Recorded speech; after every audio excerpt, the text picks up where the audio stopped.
Chapter 1020, The Empyrean Demon Orbs takes a master. After he had completely healed himself completely, Jian Chen left the room.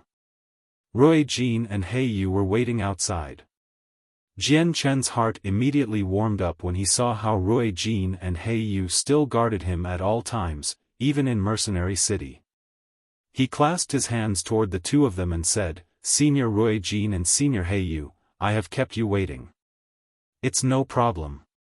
It's not like we had anything better to do here, so we just came to the location where you went into seclusion just in case some accident happens to you like before," chuckled He Yu. Rui Jin stared at Jian Chen for a while and said, "Jian Chen, are the matters regarding the world of Forsaken Saints true?" He Yu stopped smiling and quickly became stern with Rui Jin's sudden question.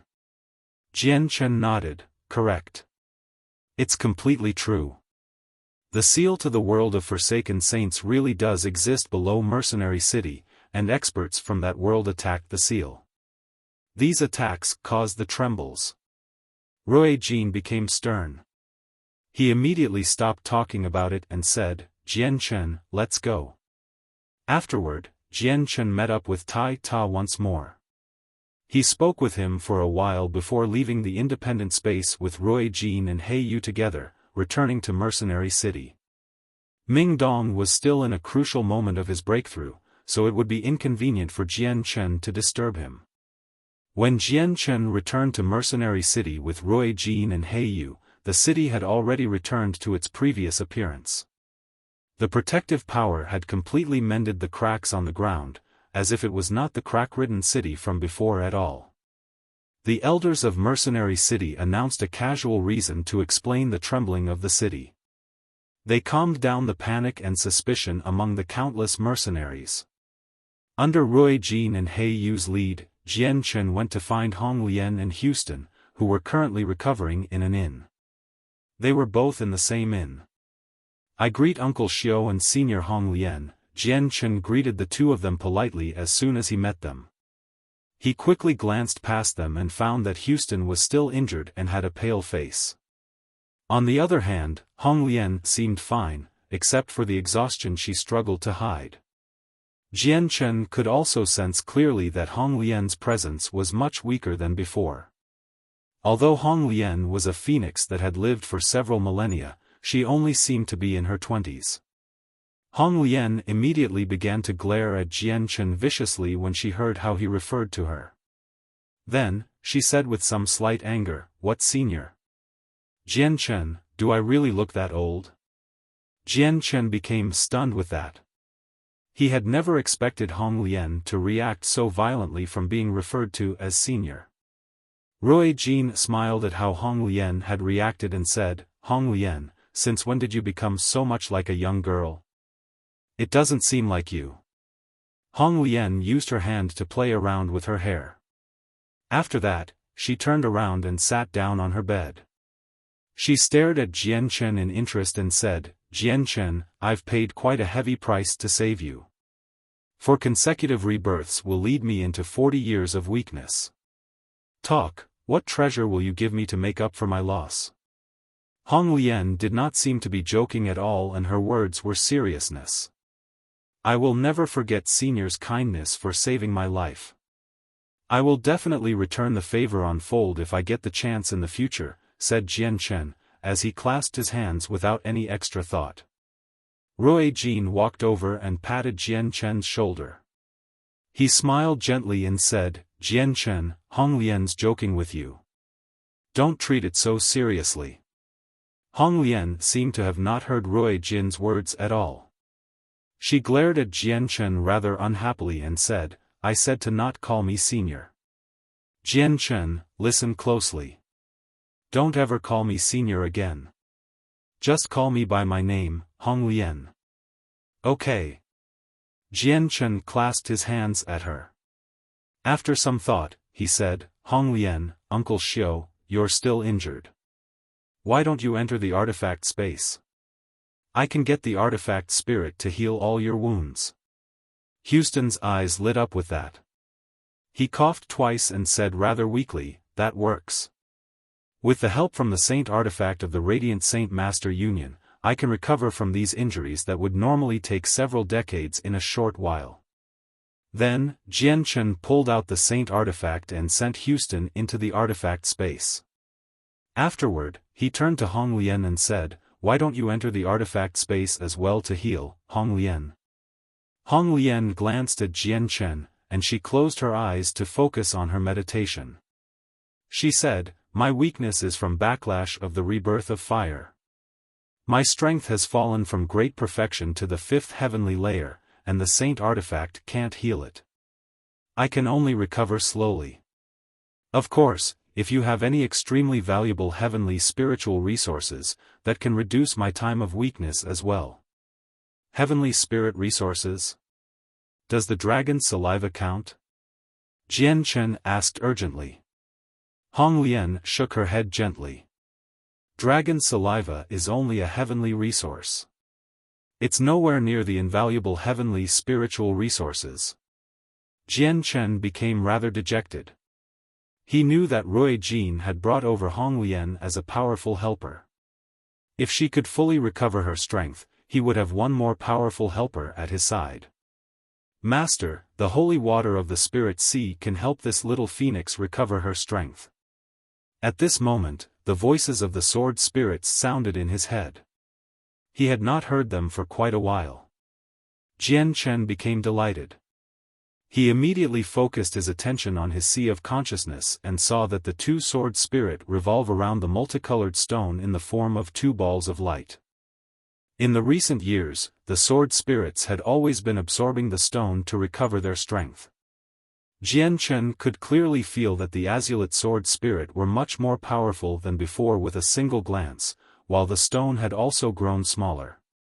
"Ziying, Qingsuo, are you saying that the divine water of the world can help Hong Lian recover from the backlash of using the rebirth of fire?"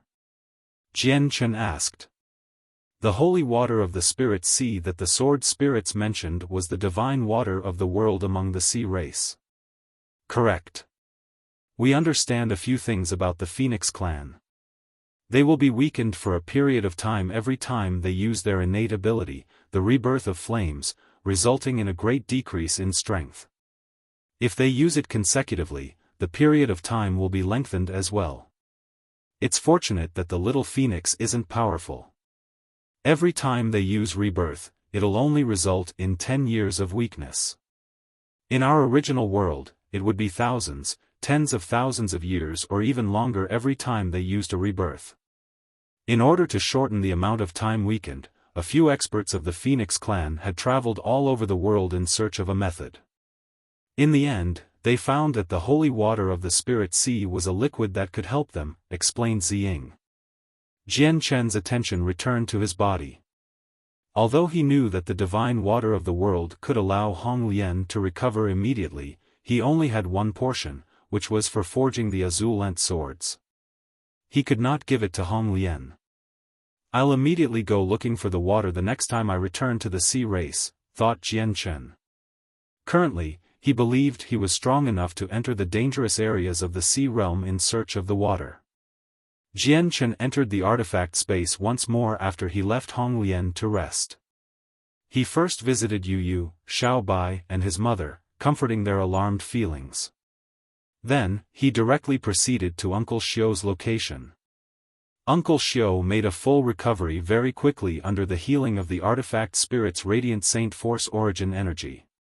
As it was his first time witnessing the origin energy of radiant saint force, he exclaimed and gasped in admiration at the power and wonder of the radiant saint force origin energy. With a flip of his hand, a book appeared in his hand. The Blood Demon Emperor had left behind this cultivation manual in the Octaterra Divine Hall. The Balefulline force within had stopped attacking Jian Chen long ago with the Empyrean Demon Orb submission. Jian Chen passed the book to Uncle Xiu and said, "Uncle Xiu, please check out this book." As soon as Jian Chen pulled out the book, Houston began staring at it unblinkingly. He immediately accepted it without any hesitation after he heard Jian Chen's words. Houston immediately produced an interjection of surprise as soon as the book entered his hands.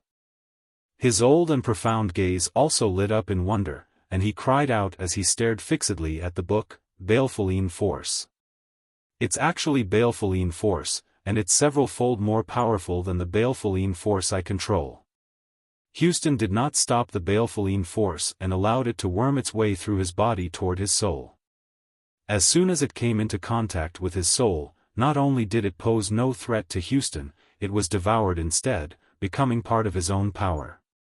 However, the rest of the Baleful Force shot off like a frightened bird as soon as Houston devoured a small part of it, receding out of his body and back into the book as fast as it could.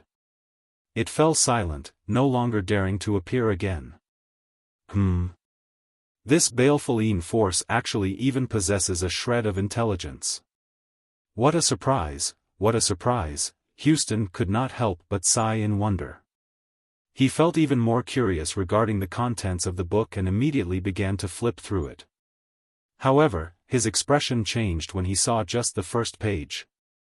His eyes became flooded with surprise that he struggled to conceal, and the surprise increased as he flipped through more pages. In the end, it turned into deep shock and disbelief. This is the cultivation manual of my Bloodsword sect. Jian Chen, where did you get this book from? Houston suddenly shut the book and stared at Jian Chen in interest. Afterward, Jian Chen told Houston about the book's origins and everything he had learned from the memories of the Blood Demon Emperor. Houston immediately became stunned when he found out the founder of the Bloodsword sect was actually a member of the Sea race. His heart began to churn as he struggled to accept or believe all of it. Uncle Xiao, this is the Empyrean Demon Orb. It should be very useful to you. Then, Jian Chen passed over the Empyrean Demon Orb. Uncle Xiao slowly calmed down, as he stared at the orb in Jian Chen's hand. He reached toward it subconsciously. However, as soon as Uncle Xiao touched the orb, the Empyrean Demon Orb immediately flew up from its original state of lying quietly in Jian Chen's hands. It turned into a faint streak of red light as it shot toward Uncle Xiao, before disappearing into the center of his eyebrows. Uncle Xiao's eyes quickly dulled, and he closed them. He had directly fallen unconscious. Jian Chen quickly caught his body, slowly laying him on the ground. He knew that nothing would happen to him, as it was only a process of the Empyrean Demon Orb taking on a master.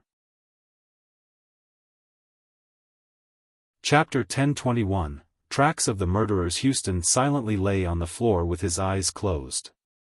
He seemed to be at peace. No one knew just what would happen to him in the process of the Empyrean Demon Orb taking him as a master. The process went for far longer than Jian Chen had anticipated. He stood by Houston's side for 7 whole days and nights, until Houston finally woke up. Jian Chen could immediately sense that Houston's gaze had become much sharper than before, as he slowly opened his eyes. Uncle Xiao, how is it? Is everything successful? Jian Chen asked out of concern. Houston rose up from the ground and firmly stood. Unconcealable delight filled his eyes, which also possessed some mixed emotions. Never did I think, never did I think. Never did I possibly think that the cultivation method of my Bloodsword sect was actually from this Empyrean Demon Orb. Houston produced a long sigh of wonder. Only now do I know that the unique cultivation manual of my Bloodsword sect is adapted from the Empyrean Demon Arts. Not only is it incomplete, but it's far weaker than the Empyrean Demon Arts. Houston sighed emotionally after he learned the truth. Who had ever thought that the Bloodsword sect of the 3 great assassination organizations hid such a startling secret? Uncle Xiao, the Empyrean Demon Arts is a cultivation manual that surpassed the Saint tier. If you cultivate it, I believe you'll be able to break through to Saint Emperor successfully without much time. Jian Chen smiled. If Houston could become a Saint Emperor, it would be greatly beneficial for both himself and the Tian Yuan continent. A sliver of emotion appeared in Houston's eyes, but it disappeared very quickly. After some thought, he said, I only have a little more than 100 years of life left. It's not very long, so it'll completely depend on the wonders of the Empyrean Demon Arts if I can break through to Saint Emperor in that time or not. Jian Chen's heart tightened. He had never thought that Uncle Xiao would have so little life remaining. Although over a century was a very long time, it would only be equal to going into seclusion once for people at Uncle Xiao's level. I hope Uncle Xiao can break through to Saint Emperor as soon as possible using the Empyrean demon arts, Jian Chen prayed secretly. The only pity is that my soul seems to be under some type of restriction from the Empyrean demon orb, such that I can't transcribe the contents of the cultivation manual. Otherwise, I could complete the cultivation manual of the Bloodsword sect. Houston found this to be unfortunate. At that moment, Houston seemed to think of something. After hesitating slightly, he pulled out a blood-red arrow banner and said to Jian Chen, there are still 2 people alive out of those who murdered your parents. If you want to take revenge, take this arrow banner and go find the 4 protectors of the Bloodsword sect. They know where the 2 of them are, said Houston, as he passed the arrow banner over. Dense killing intent immediately began to shine in Jian Chen's eyes. He could still remember clearly that there were a total of 5 people who had murdered his parents. He had killed 3 of them with the 4 protectors of the Bloodsword sect in the City of Gods several years ago, while the 2 more powerful people remained alive. They had fled using a secret technique. Jian Chen originally thought that the 4 protectors had felled the 2 other murderers. He did not expect them to be still alive. Jian Chen slowly extended a hand and accepted the arrow banner from Houston. He clenched it tightly in his hand, as he said icily, I will find the 2 of them with the greatest speed possible and make them pay a heavy price for what they did all those years ago. Houston glanced at the banner arrow in Jian Chen's hand, and he smiled profoundly. However, the expression disappeared very quickly, and he said, Jian Chen, I'll immediately return to Longevity Valley for secluded cultivation as soon as I leave the Saint Artifact. I'll try to break through to Saint Emperor before I pass away. Jian Chen, you've killed quite a lot of people in your journeys in these few years. Moreover, your strength has increased just too quickly as well. Once you deal with all your matters, bring little Fatty with you to Longevity Valley. I hope you can stay there for 10 years. Uncle Xiao, I will definitely listen to you and stay there for 10 years after I deal with my matters at hand, said Jian Chen seriously. He respected Uncle Xiao, and it was not only respect.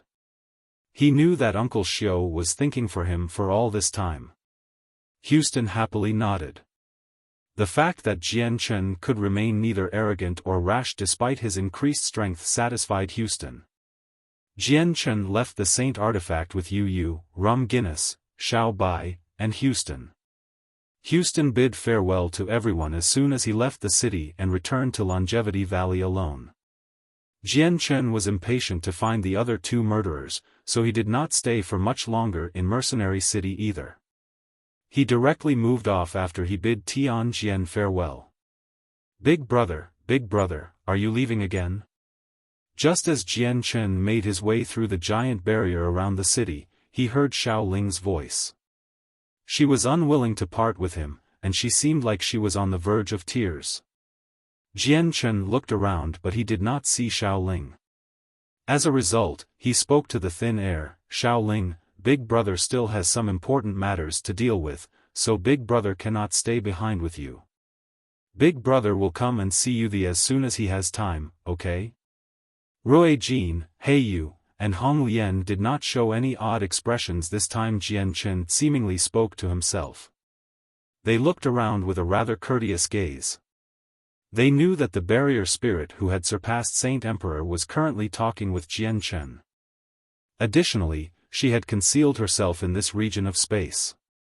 They could not find her location no matter what with their current strength. Big Brother, Xiao Ling feels that the people of the world of Forsaken Saints will break through the seal without much time. Big Brother is still too weak. Xiao Ling wants to help Big Brother increase his strength.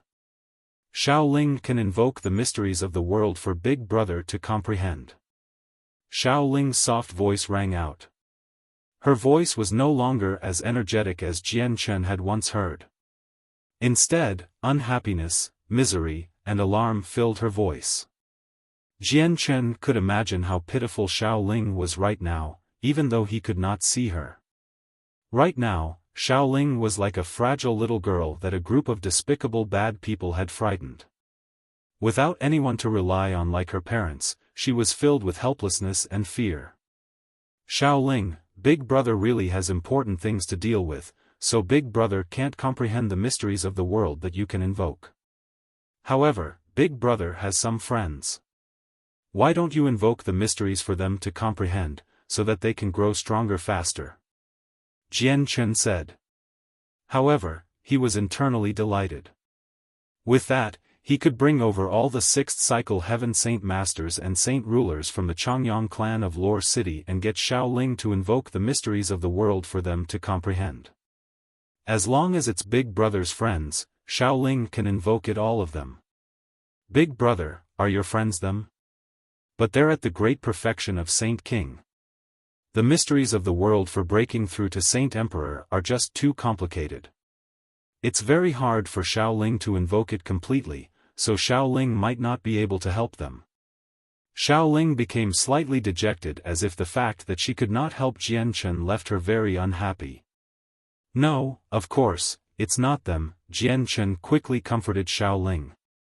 At the same time, he introduced her to Ming Dong, who was currently trying to break through in Mercenary City. This way, Xiao Ling could help him out.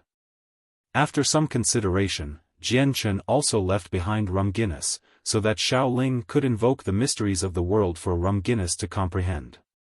That way, Rum Guinness' strength would increase. As for Xiao Bai, he was a winged tiger god, so he did not need to comprehend the mysteries of the world like ordinary people thanks to his natural talent.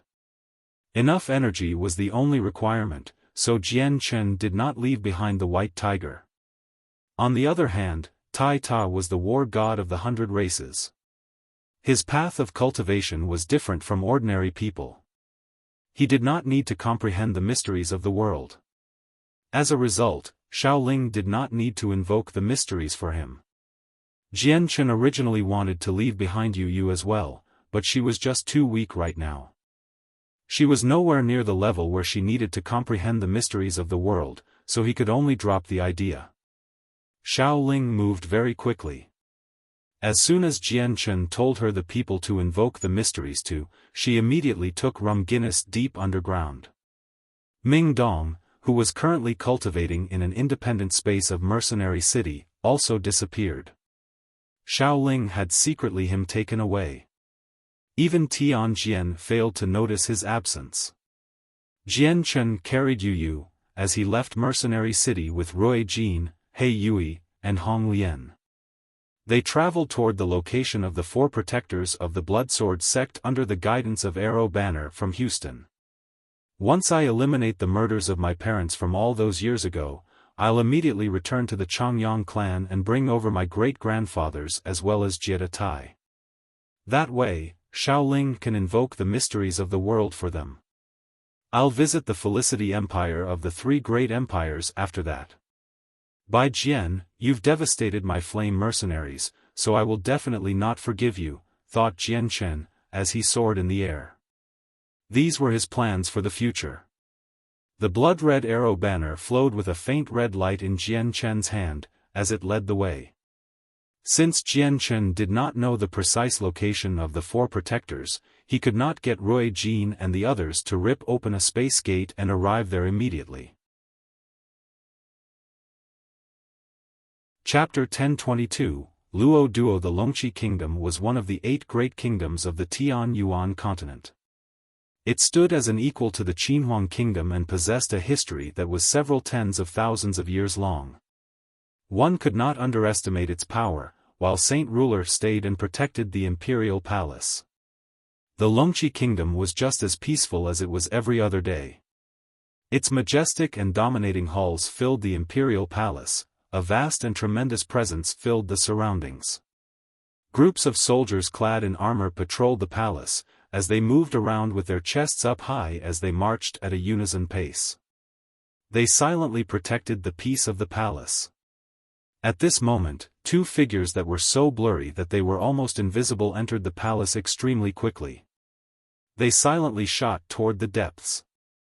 Then, they disappeared into a hall that had been empty for a very long time. They had completely erased their presence, so they alerted no one with their arrival. Even the saint rulers protecting the palace failed to notice the arrival of these two unwelcome guests. Two disheveled old men in tattered clothing carefully leaned against the door, as they observed the activity outside with great caution. They had completely erased their presence and had even held their breaths. They seemed extremely nervous. The two old men finally became relieved after they discovered nothing from their observations. At the same time, they collapsed onto the icy cold ground, as they panted heavily. It's fortunate that we didn't alert the saint rulers in the palace. Situ, your presence erasing technique really is impressive. We should be able to hide here safely for the next few days, an old man said through a communication technique. He was weary. It doesn't matter how profound this presence erasing technique is. The four protectors of the Bloodsword sect will still able to find us. We can't shake them off no matter what, replied the other old man with a similar communication technique. They both behaved extremely cautiously, unwilling to even make the slightest noise just in case it would alert the saint rulers in the palace. The two beggar-like saint rulers were Old Man Situ and Matang. They had suffered from the pursuit of the four protectors of the Bloodsword sect in the past few years, as they ran for their lives. The Longqi Kingdom is a subsidiary of the Felicity Empire of the Three Great Empires. Probably even the four protectors do not dare to create a disturbance here. We should be very safe here, Old Man Matang communicated. Old Man Situ nodded in agreement and replied, "You're right. The four protectors will catch up very quickly. They know we're hiding here." Despite this, as soon as they approach the imperial palace, the saint rulers from the palace will definitely stop them. A great battle might even occur. As they fight, we can keep watch and strike out suddenly to defeat a protector together. That way, we can kill one of them. Old Man Matang's eyes lit up. That's not a bad idea. The four of them have basically chased us through the entire continent, so it's about time for them to pay a price. 2 days later, four cold-faced, middle-aged men in blood-red robes arrived in the air. They directly traveled toward the imperial palace. The four of them radiated with an invisible baleful force. The temperature would plummet wherever the four of them passed, and it would become as cold as an ice cavern. The two of them are hiding in this city. The previous sect master has contacted us with a secret technique. He instructed that once we find the two of them, we must not act rashly. We need to wait for the new sect master to arrive and wait for his orders. Let's find an inn and rest for now, a protector said expressionlessly, before entering the city with the three others. Who do you think the new sect master is? I can be sure that he definitely has some hatred for the two people we're chasing, but our Bloodsword sect has already stepped away from the continent for 1,000 years. I haven't heard about any elders in the sect that have some resentment toward them, a protector said with a deep voice. He was filled with doubt. Shui-san, shut up. The matter of the sect master is not something we can discuss. A protector's face sank, and he immediately glared toward the speaker. The protector referred to as Shui-san immediately shut up. As the four protectors walked through the streets, their similar appearances and their traces of baleful force immediately became the center of attention. All the pedestrians and mercenaries gave way to them. They could already tell that it would be unwise to provoke the four of them, as they had sinister appearances. The four protectors traveled side by side. They had recovered their usual coldness, which made them seem unapproachable. At this moment, four pepper-haired old men in white robes appeared on the street.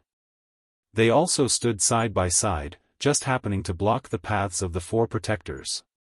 They seemed like they had waited there for quite some time already. The four old men all seemed extremely ordinary. None of them possessed any presences, and they seemed like ordinary people. They attracted no attention even though they stood on the street in such a fashion. The four protectors immediately stopped, as they were blocked. They stared coldly at the four old men, but none of them said anything. At this moment, one of the old men clasped his hands toward them and said, "We are the four imperial protectors of the Longqi kingdom. May I ask why the four experts of the Blood Sword sect has come to our Longqi kingdom?" said the old man nonchalantly. His tone carried a sliver of coldness and an unwillingness to yield. The Blood Sword sect had already disappeared from the Tianyuan continent for 1,000 years, but it was still one of the three great assassination organizations. There were no experts within the kingdom that could ignore them when the four of them arrived at the same time, which was why four saint rulers of the Longqi kingdom had immediately arrived to stop them. "We are the four protectors of the Blood Sword sect. We have come in pursuit of traitors of the human race," a protector said emotionlessly. "This is the imperial city of our Longqi kingdom. There are no so-called traitors. Please leave quickly," said an imperial protector unyieldingly. He did not fear the infamous Blood Sword sect. The way the Blood Sword sect does things has never been decided by others. All four protectors stood emotionlessly as coldness filled their eyes. Slivers of killing intent had already appeared. The traces of baleful force on them also became denser. They were clearly in a battle-ready state. The four imperial protectors were indeed very unwilling to give in, but the four protectors were even more so. The four imperial protectors immediately thought of giving in when they saw how inflexible the four protectors were. They knew that if they did not do that, a battle with the four protectors would definitely occur. "This is our Longqi kingdom, not your Blood Sword sect. If you forcefully want it that way, you'll see what happens." The four imperial protectors immediately left after throwing down that threatening sentence. The unique baleful force of the Blood Sword sect was renowned throughout the entire continent. Everyone feared it, so the four imperial protectors did not want to fall out with them at all. As he watched the four imperial protectors leave, a protector mumbled, "They seem to have very deep hatred for us. In an assassination over 1,000 years ago, the king and two imperial protectors died at the hands of our Blood Sword sect. Of course they would have resentment for us," a protector explained emotionlessly. The four imperial protectors gathered together in the imperial palace. All of them were stern. "I never thought that the people of the Blood Sword sect would appear in our Longqi kingdom once again. Over 1,000 years ago, the Blood Sword sect claimed the lives of two of our imperial protectors. We have to avenge them. Over 300 years ago, Imperial Protector Luo Duo successfully broke through to Saint King. He's currently an Imperial Protector of the Felicity Empire, while one of the Imperial Protectors the Blood Sword sect killed was Luo Duo's younger brother. We should contact him immediately and get him to assist us." The four Imperial Protectors immediately sent someone through a space gate to the Felicity Kingdom to pass on the news of what was happening here to Luo Duo. On the other hand, the four protectors of the Blood Sword sect settled down in an inn within the Longqi Kingdom. They stayed in there meditating all day long without taking a single step out. They tried to sense the two old men's precise location, as they waited for the new sect master to arrive. A middle-aged man in white robes sat on a huge bed within a beautifully adorned hall in the Felicity Empire. His appearance was ordinary but firm, and he gave off an unwavering feeling. However, he did not have a head full of hair that matched his age. It was completely gray and formed a rather peculiar combination with his face. The man was Luo Duo. He was a Saint King and currently an Imperial Protector of the Felicity Empire. A ruddy old man stood courteously before him. He was an Imperial Protector who had hurried over from the Longqi Kingdom. Currently, he was informing Luo Duo about everything regarding the appearance of the four protectors of the Blood Sword sect. The Blood Sword sect. Luo Duo slowly opened his eyes. A sharp light immediately began to flicker in his eyes, together with a surging hatred. "Imperial Protector Luo Duo, people of the Blood Sword sect have come to our Longqi Kingdom once again. I wonder what should we do? Please instruct us, Imperial Protector Luo Duo," said the Imperial Protector of the Longqi Kingdom. He clasped his hands, as he bowed courteously. What to do? Of course to kill them, to take revenge for my younger brother, Luo Duo said without any extra thought. But the sect master of the Blood Sword sect, the Imperial Protector, hesitated. Very deep fear filled his eyes. Luo Duo got off his bed and said coldly, I've looked through the information regarding the sect master, especially in the Felicity Empire. According to what I know, Houston does not have much more time left, so there's no need to consider him. There is no one else within the Blood Sword sect that is worthy of the Felicity Empire's attention other than Houston. And if Houston decides to interfere, there will naturally be someone from the Felicity Empire who will block him. Houston brought the glory of the past 1,000 years of the Blood Sword sect. Once he disappears, the glory of the Blood Sword sect will become history. Chapter 1023, The Sect Master Arrives. The Imperial Protector from the Longxi Kingdom immediately became overjoyed after they heard Luo Duo's words. He hurried to clasp his hands and said, Since we don't need to fear the Blood Sword sect anymore, why stop there, Imperial Protector Luo Duo? We can directly uproot the Blood Sword sect and take revenge for what happened over 1,000 years ago. A cold light immediately began to flicker in Luo Duo's eyes. He lowered his head in thought and said, The sect master Houston is still not dead, so we can't finish them off. Otherwise, Houston will probably resist with all he has, even if it results in his death. If a Saint King at great perfection throws away his life to take revenge against us, it will be a disaster that can completely destroy our Felicity Kingdom. However, if we just kill the saint rulers who are in the Longxi Kingdom, it should be alright. Luo Duo's entire presence suddenly changed. His eyes glowed, and he abruptly stared at the Imperial Protector, who stood to one side politely. Then, Luo Duo said seriously, Immediately return to the Longxi Kingdom and surveil the activities of the experts from the Blood Sword sect. Just in case, I must see the other Imperial Protectors of the Empire before I move against them. Yes, sir. The Imperial Protector immediately returned through the space gate in the Imperial Palace of the Felicity Empire, while Luo Duo did not hesitate at all. He immediately proceeded toward the forbidden grounds deep within the palace as dense killing intent flickered in his eyes from time to time. Brother, it's been over 1,000 years since you died in the hands of the Blood Sword sect. Brother wasn't able to avenge you then, but now that the opportunity has come, brother will swear that I will use the Felicity Empire to immediately wipe out the Blood Sword sect after Houston passes away. I will avenge you. Back then, Luo Duo had the choice of staying at the Longxi Kingdom after he had broken through to Saint King. He could have allowed the kingdom's status to soar. However, he chose to come to the Felicity Empire as an Imperial Protector without any hesitation, with the most important reason being the Blood Sword sect. He had always wanted to use the Felicity Empire to eliminate the Blood Sword sect. In the Longxi Kingdom, the Imperial Protector brought back Luo Duo's orders after returning from the Felicity Kingdom. As a result, the 4 Imperial Protectors did not continue to create trouble for the 4 Protectors. Instead, they stayed in the Imperial Palace, as they sensed the Protectors' presences. They observed their activity at all times. However, the 4 of them failed to notice the 2 unwelcomed guests had appeared in the Imperial Palace and were currently hiding silently in a desolate place. In the blink of an eye, 2 days passed. It was extremely peaceful during this time, and the imperial city of the Longxi Kingdom functioned as normal. People moved about daily in its bustling, noisy streets. It was very lively. At this moment, several whooshes rang out. Several figures rapidly approached the imperial city from afar. They traveled extremely quickly and arrived in the air of the city, despite the fact that they were near the horizon a second earlier.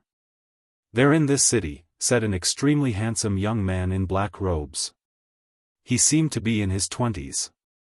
He held a blood-red arrow banner, while his gaze was as sharp as a drawn sword. He slowly swept past the city with his gaze. They were Jian Chen, Rui Jin, He Yu, and Hong Lian. After several days of travel, the four of them had basically crossed a large portion of the continent and had arrived here according to the directions of the blood-red arrow banner.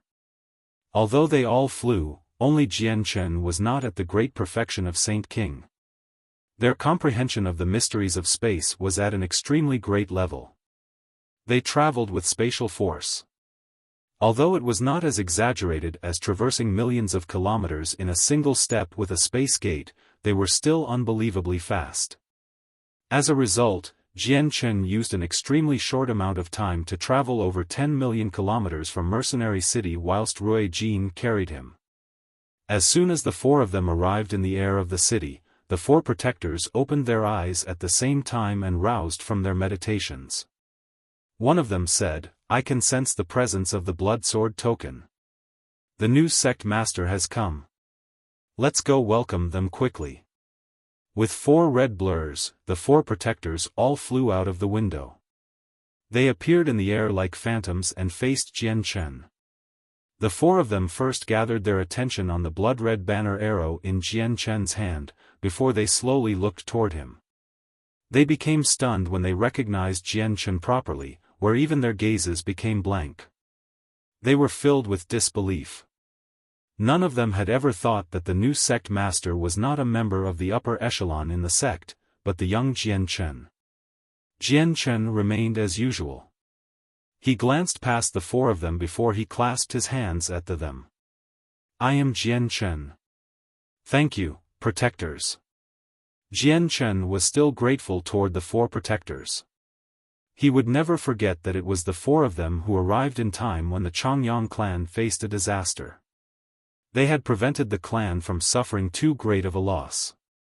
Otherwise, Old Man Situ and his cronies would have probably flattened the entire clan. The people they harmed would not just be Chongyang Ba and Bai Yuntian. The four protectors returned to their senses very quickly. Jian Chen's polite treatment surprised the four of them. Without any hesitation, they all dropped to one knee in a single motion and called out, "The four protectors of the Blood Sword sect greets the sect master." "What? Sect master?"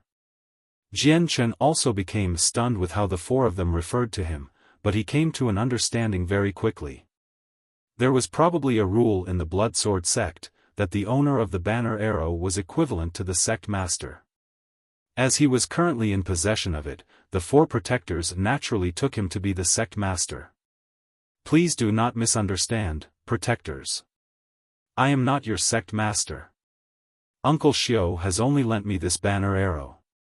He intended to let me use it to find the four of you." Jian Chen hurried to explain as he thought, "I guess Houston was Uncle Xiao's original name. He was known as the sect master of the Blood Sword sect. He probably changed his surname after stepping back from the continent 1,000 years ago. After all, the matter that happened 1,000 years ago has affected Uncle Xiao just too greatly." The four protectors did not rise. One of them said with their head down, "The old sect master has already contacted us using a secret technique to inform us that he is stepping down, and that the person in possession of the banner arrow is the new sect master of the Blood Sword sect. All people must absolutely obey the sect master's decisions and commands." "What did you say? Uncle Xiao passed over the position as sect master?" This time, the surprised person was Jian Chen. The four protectors had described it extremely clearly, so no matter how confused Jian Chen was, he could understand that Uncle Xiao had passed on the position of sect master to him. It was just that the news had come too suddenly, which made it hard for Jian Chen to accept for some time. He had never thought that his status would undergo a huge change the moment he accepted the banner arrow from Uncle Xiao. He did not know that he would unknowingly become the sect master of the Blood Sword sect. The Blood Sword sect was one of the three great assassination organizations, which could shake up the Tianyuan continent. It could not be undermined. Although it could not be compared to the protector clans, it was no weaker than an ancient clan. The four protectors have been waiting here under the old sect master's orders for the new sect master, as well as surveilling the two traitors carefully. "Please command our next actions," the four protectors spoke in unison, as if they were mentally connected. Jian Chen thought in silence. The murderers of his parents were here right now, so he was not in the mood to deal with the entangling matter of sect master. As a result, he placed it aside for the time being and said, "Do you know where the two traitors are right now? Have you still yet to kill the two of them after these years of pursuit?" "Sect master, the two of them are hiding in the imperial palace right now. The old sect master ordered a few years ago for us to chase but not kill, injure but not capture. As a result, the two of them are still alive," said a protector. "Is that so?" Jian Chen came to an understanding. Afterward, he looked towards the majestic imperial palace and said, "Let's go, head to the imperial palace with me." As he said that, Jian Chen took the lead and flew off first, while Rui Jin and the other two followed closely behind him. After them were the four protectors, who traveled side by side. Jian Chen's group arrived outside the imperial palace very quickly. Then, they directly flew into the space above it bravely. They directly stopped above the center of the palace, levitating several hundred meters in the air, as they looked at the many well-adorned palaces. "Blood Sword Sect, you've gone overboard to trespass in the skies of the imperial palace. Do you really think that my Longqi kingdom is nothing?" A furious voice boomed from below.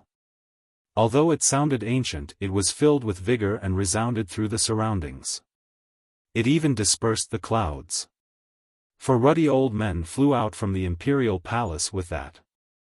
They shot into the air with lightning speed and tremendous presences, facing Jian Chen's group from 100 meters away. The imperial protector's voice broke the peace of the palace, and it all became messy in that instant.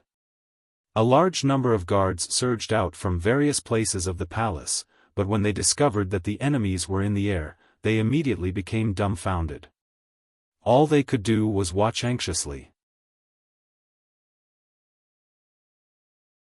Chapter 1024, The New Sect Master's Strength. The four imperial protectors of the Longqi Kingdom faced Jian Chen's group from 1,000 meters away. Their expressions were all ugly.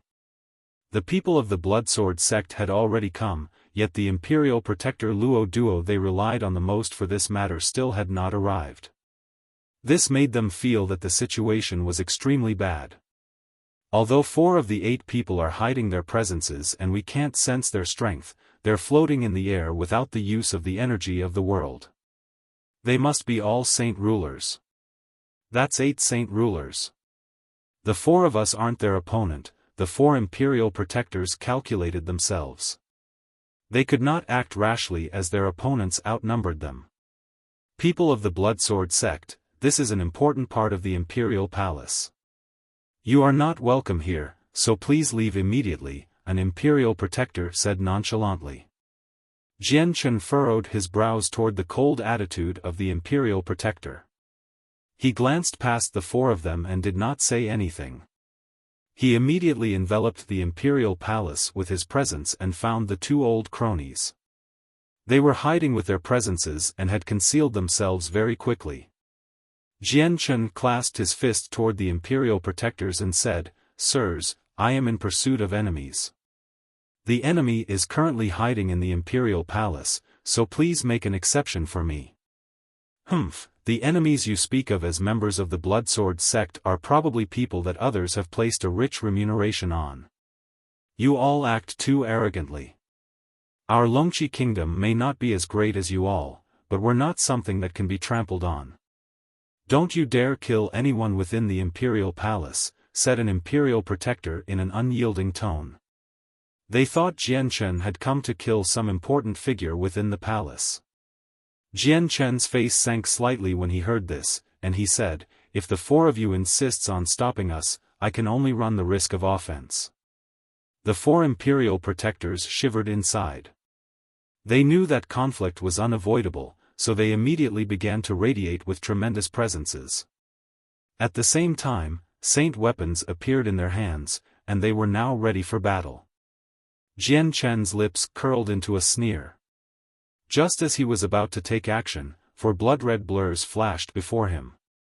The 4 protectors of the Bloodsword sect had arrived before Jian Chen at the same time and blocked the 4 imperial protectors of the Longqi kingdom. A long, blood-red spike had already appeared in each of their hands, while a thick layer of baleful force radiated from them. A battle was about to occur. Ha ha ha, I never thought that after holding up for 1,000 years, the Blood Sword sect would still possess their previous spirit. Still so arrogant. At this moment, laughter boomed in the sky. Afterward, the space nearby began to distort violently. Someone ripped the space open soon afterward and formed a space gate. A middle-aged man who seemed to be roughly 40 years of age emerged from inside.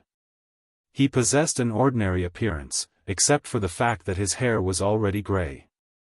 He instantly arrived before the imperial protectors of the Longqi kingdom, and at the same time, a tremendous presence began to radiate from him. It almost caused the surrounding air to freeze. The 4 imperial protectors immediately relaxed greatly when they saw the middle-aged man. They became excited. Imperial Protector Luo Duo, you've finally come. If you have come one step later, the Blood Sword sect would have probably slain the 4 of us. Luo Duo's face sank with that. Killing intent poured from his eyes without any restraint, as he looked at the 4 protectors and said coldly, you people of the Blood Sword sect are getting more and more fearless, coming again and again to my Longqi kingdom to create trouble. But it's a pity that the current Longqi kingdom is no longer the Longqi kingdom of 1,000 years ago. Since you've come today, don't leave. Stay put forever, Luo Duo spoke extremely arrogantly. He had anticipated long ago that the sect master of the Blood Sword sect, Xiaofan, was reaching the end of his life.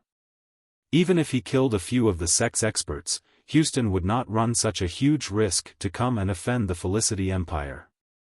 If he did so, he would cause the destruction of the Blood Sword sect. The 4 protectors all became stern. They could already tell from Luo Duo's presence that he was a Saint King and not something they could deal with as 5th heavenly layer Saint rulers. It would be difficult for them to survive even with their baleful force, as the disparity in strength was just too great after all. Jian Chen, who stood beside the 4 protectors, began to laugh from anger after he heard the arrogant words of Luo Duo. He growled, to speak so arrogantly, do you think that there's no one present who is stronger than you? Before you speak, why don't you worry about yourself first? Let's see if you have the capacity to speak like that.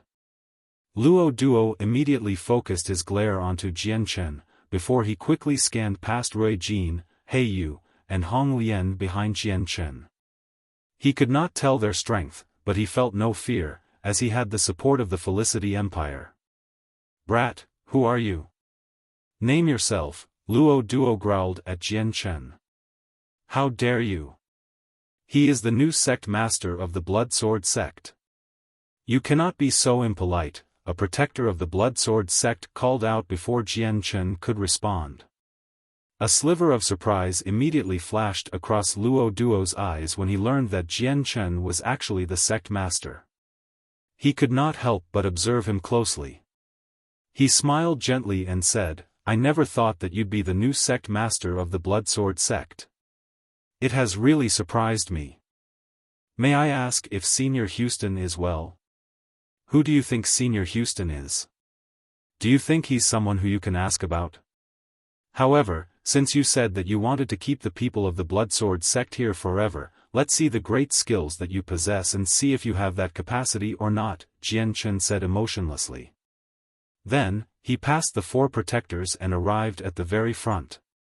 He stared closely at Luo Duo. Luo Duo's lips curled into a sneer. A strand of killing intent flickered in the depths of his eyes, and he said with his deep voice, all right. Since the new sect master wants to see, I'll follow your wishes. As he said that, Luo Duo grabbed at the thin air. Invisible world force immediately began to gather in Luo Duo's hand, which he struck toward Jian Chen. Luo Duo did not hold back with the palm strike. As soon as he struck out, it surged forth with an overwhelming might. The terrifying ripples of energy caused the surroundings to tremble violently. Jian Chen remained perfectly composed. He had no need to use his sword against a mere second heavenly layer Saint King like Luo Duo. Chaotic force surged from his chaotic Niden and instantly condensed around his right hand. Then, he struck out directly. Jian Chen's attack was simple, but the force hidden within could not be underestimated. As the punch traveled through the air, the space became littered with tiny cracks. Boom! Jian Chen's fist loudly collided head-on with Luo Duo's invisible palm strike condensed from world force. Powerful ripples of residual energy splayed out and shook up the surroundings, which caused the space within a radius of 1,000 meters to twist wildly. It became a blur. How is this possible? He actually broke through my palm so easily. Luo Duo was internally shocked. The strength of the new sect master had greatly exceeded his expectations. Luo Duo, it's time that I make you pay for your arrogance earlier, Jian Chen said coldly. He took a step in the empty air and immediately arrived before Luo Duo. He threw another similar punch toward Luo Duo's chest. Luo Duo suddenly became grim. After witnessing Jian Chen's strength, he no longer dared to be so arrogant as before. An extremely powerful saint force surged wildly from within him and condensed into a huge flame-red sword of palm width in his right hand. Afterward, he stabbed toward Jian Chen's fist with lightning speed. Jian Chen's lips curled up into a sneer. His fist did not change in its trajectory and he directly struck the tip of Luo Duo's huge sword. He actually wanted to use his body to resist the attack of a saint weapon from a second heavenly layer Saint King. He's a madman. This sect master must be a madman. Does he really think that he can use his fist to defeat my saint weapon? Humph, if he's so confident, I'll cripple his right arm, Luo Duo sneered inside, and he put some more force into the strike. Bang!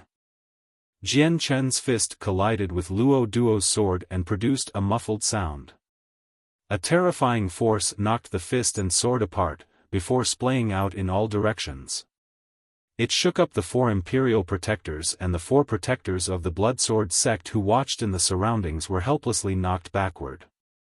Luo Duo's fist had not pierced Jian Chen's fist as the former had imagined. Instead, it was unscathed, with no damage at all. Luo Duo's full-powered attack had actually failed to even pierce Jian Chen's skin. Not only did Jian Chen's third layer of the chaotic body elevate his strength to the third heavenly layer of Saint King, but it also elevated his defense to such a level as well. Currently, he could take attacks from third heavenly layer Saint Kings and come out unscathed. Only those beyond that posed a threat to him. Luo Duo could not even harm Jian Chen with his strength of the second heavenly layer unless he used a Saint tier battle skill. How is this possible? Just how is this possible? How is your fist so hard? Luo Duo stared at Jian Chen's unscathed hand, as he was dumbstruck. Disbelief flooded his face. Jian Chen said nothing and charged up again. He threw another similar punch at Luo Duo as dark chaotic force flickered gently on its surface. An aura filled with destruction flooded the space, which shocked all those present. The punch this time was much more powerful than the 2 before. A gleam of light flickered through Hong Lian's eyes, as she watched from afar. She said with a deep voice, "Just what is this power Jian Chen is using? Why have I never even heard or seen about it? There are no records regarding it in my inherited memories either." Rui Jin and He Yu shook their heads at the same time. Rui Jin stared at Jian Chen unblinkingly and said, "I don't know either, but I can feel that the power he uses is very strong. It feels like it is not completely mature yet with a lot of space for improvement." Luo Duo's face changed abruptly, as he faced up against Jian Chen's punch. He immediately lifted his sword horizontally to block. Clang! Jian Chen's heavy fist stuck the saint weapon and created an earth-shaking sound. The terrifying energy immediately caused Luo Duo's sword to deform slightly, while a great force was transmitted through it. It shook Luo Duo's right arm until it numbed. Then, that hand became powerless. The huge sword struck his chest heavily from the great collision and shattered several of his ribs. Luo Duo spurted a mouthful of blood, as he was immediately knocked backward. He became pale, no heavily injured, but a pure white piece of jade had already appeared in his hand as he flew backwards. He crushed it without any hesitation. Chapter 1025, Fighting the Imperial Protectors of the Felicity Empire. Luo Duo revealed a relaxed smile after the piece of jade had been shattered. Even though he was heavily injured, he had no need to worry about his life. Before Luo Duo had come to the Longqi Kingdom, he had thought about everything that could happen, so he made plenty of preparations. He found the other imperial protectors of the Felicity Empire and got them to help out when he was in a crucial moment. The crushing of the jade earlier was the method to contact them. Although the Longqi Kingdom was very distant from the Felicity Empire, the distance was a piece of cake to a Saint King. They could arrive with any space gate they ripped open. Luo Duo stabilized after flying for several thousand meters. He vomited another mouthful of blood since he could not hold it in. Jian Chen's punch was equivalent to the full-powered strike of a third heavenly layer Saint King. Although he had only withstood a small portion of it, it was still enough to become heavily injured. The imperial protectors of the Longqi Kingdom could not help but reveal different expressions when they saw how Luo Duo had been heavily injured by Jian Chen from just a few clashes. They all revealed extremely ugly expressions. Luo Duo was what their kingdom relied on the most. He was the pride of the kingdom, so if even he was not their opponent, the kingdom no longer possessed any more power to contend with the people of the Bloodsword sect. Jian Chen hovered high up in the air as he stared coldly at Luo Duo. He coldly said as well, "Sir, if you only have that much strength, you might not be able to make the people of the Bloodsword sect stay behind forever today." Luo Duo was shocked with Jian Chen's strength, but he maintained a sneer, "Sect master of the Bloodsword sect, you are indeed very powerful. I am nowhere near your enemy, but the interesting parts will occur near the end." The space before Luo Duo began to twist violently as soon as he finished speaking, quickly forming a space gate. Immediately, two presences even more powerful than Luo Duo began to radiate from within. They surged out like two angered dragons, twisting and turning recklessly in the surroundings. They flooded the entire region. Before the two powerful presences, the air stopped moving and so did the energy of the world. Even the invisible world force calmed down. Two white-robed, ruddy old men emerged from the space gate. Their eyes glowed like torches as they sharply glanced over Jian Chen before stopping on Luo Duo. Their expressions changed at the same time when they saw the horrible shape that Luo Duo was in. They took a step and silently appeared before him. One of them asked with a deep voice, "Luo Duo, are you fine? Who injured you like this?" "Imperial Protector Fang Yan, Imperial Protector Ta Ji, the one who injured me is the new sect master of the Bloodsword sect. I am not his opponent, so please redeem my honor for me, Imperial Protectors." Luo Duo's voice was extremely hoarse. Fang Yan patted Luo Duo's shoulder and said, "We're all one family, so why be so polite? Don't worry, I'll help you." He then looked at Jian Chen's group and said, "May I ask who the new sect master of the Bloodsword sect is?" Although that was what he had said, his gaze focused on Jian Chen. He had already determined that Luo Duo was injured by Jian Chen with where he was standing. Jian Chen's expression remained the same. He clasped his hands indifferently and said, "I am the new sect master of the Bloodsword sect. Is there any areas you have a problem with and you'd like to criticize?" Jian Chen could already tell that the two Saint Kings that had come to support Luo Duo were of the 5th and 6th heavenly layer. They did not pose a threat to him. Fang Yan's expression sank slightly. He said, "I am not worthy of giving criticism, but not only has the sect leader trespassed in the territory of the Felicity Empire, you've even injured an imperial protector of our empire. If you don't give us an explanation for this matter, do we, the Felicity Empire, still have any dignity?" Jian Chen's eyes immediately lit up when he heard that they were actually from the Felicity Kingdom. He said, "You're actually from the Felicity Kingdom, perfect. Is Bai Jian a part of your empire?" "He is indeed. Our empire just happens to have this person. May I ask about your relationship with him?" Fang Yan stared fixedly at Jian Chen. "He's an enemy, someone who must be killed." Jian Chen growled. As he spoke, a powerful killing intent radiated from his body. The two imperial protectors changed in expression when they heard what Jian Chen had said.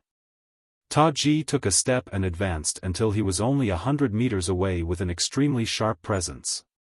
He growled, "Sect Master of the Bloodsword Sect, looks like you're purposefully trying to become enemies with our Felicity Empire.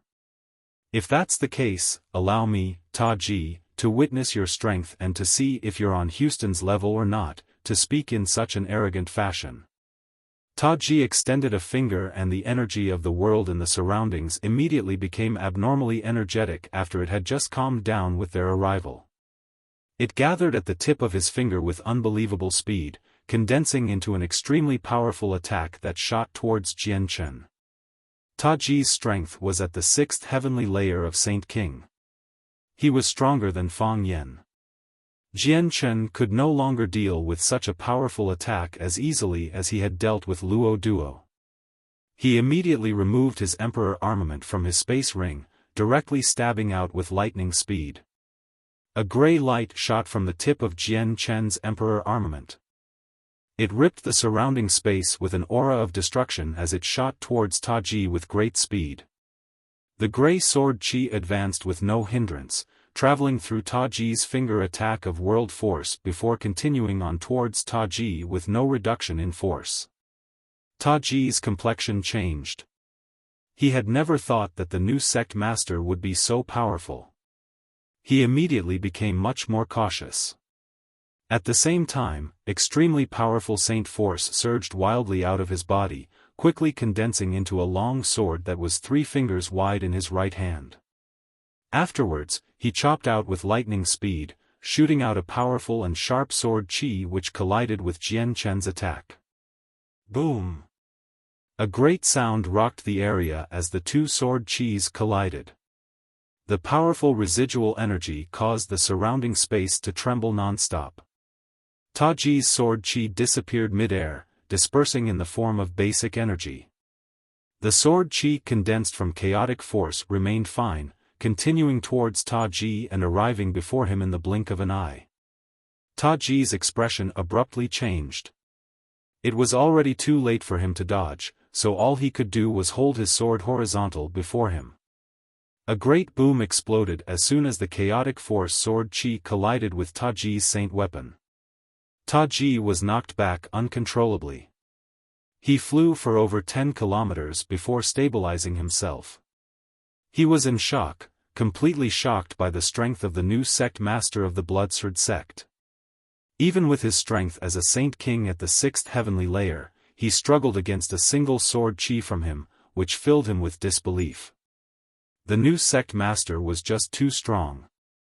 Imperial Protector Ta Ji's actually been knocked back by a single sword chi from the new sect master. This is impossible. Have I seen wrong?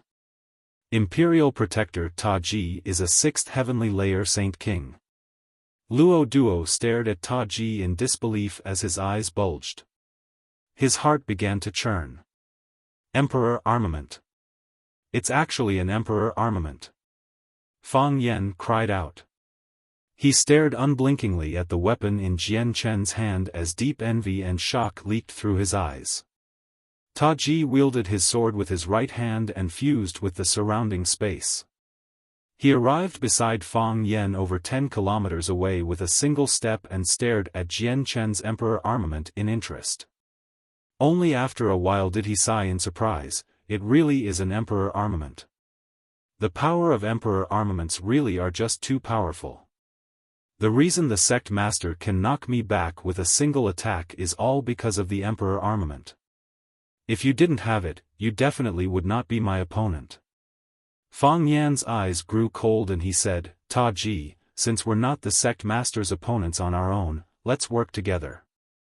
We cannot let the prestige of the Felicity Empire fall here no matter what. Sure. Taji agreed without any extra thought. A surging presence began to radiate from him as he charged at Jian Chen with Fang Yan at the same time. Jian Chen's gaze grew cold as well. He said, I've held back with the previous attack, but since you have no idea what you should and shouldn't do, it's no longer my fault. Jian Chen's presence suddenly changed as soon as he finished speaking. In that moment, he seemed to have become a peerless divine sword. Extremely sharp sword chi radiated from him all over, and his arm holding the emperor armament suddenly shook. He chopped out mercilessly, producing a sword chi that ripped through space as it shot at Fang Yan. The strike was equivalent to the full-powered attack from a Saint King of the 7th heavenly layer. Wherever it passed, space would rip, and from afar, it seemed like a streak of black light shooting through the sky. After that, Jian Chen charged up with his sword. He continued towards the more powerful Taji as his emperor armament glowed with a blinding dark light. He stabbed out 3 times with a devastating aura. The 3 strikes were extremely fast. Each and every one of them left behind a blur, and it seemed like he had struck out 3 times all at the same time. Fang Yan was only a Saint King at the 5th heavenly layer, so how could he resist a sword chi from Jian Chen who was equal to a 7th heavenly layer Saint King? He was heavily injured by the attack. The sword chi passed through his chest, leaving behind a clear hole. Taji became extremely stern-faced as he dealt with the 3 strikes from Jian Chen. He used everything he had as a 6th heavenly layer Saint King, pouring everything into resisting Jian Chen's 3 attacks.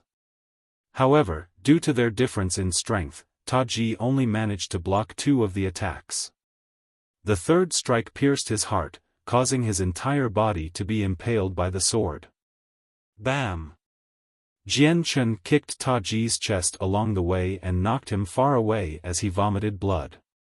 In the blink of an eye, all the supporting imperial protectors of the Felicity Kingdom had been heavily injured by Jian Chen.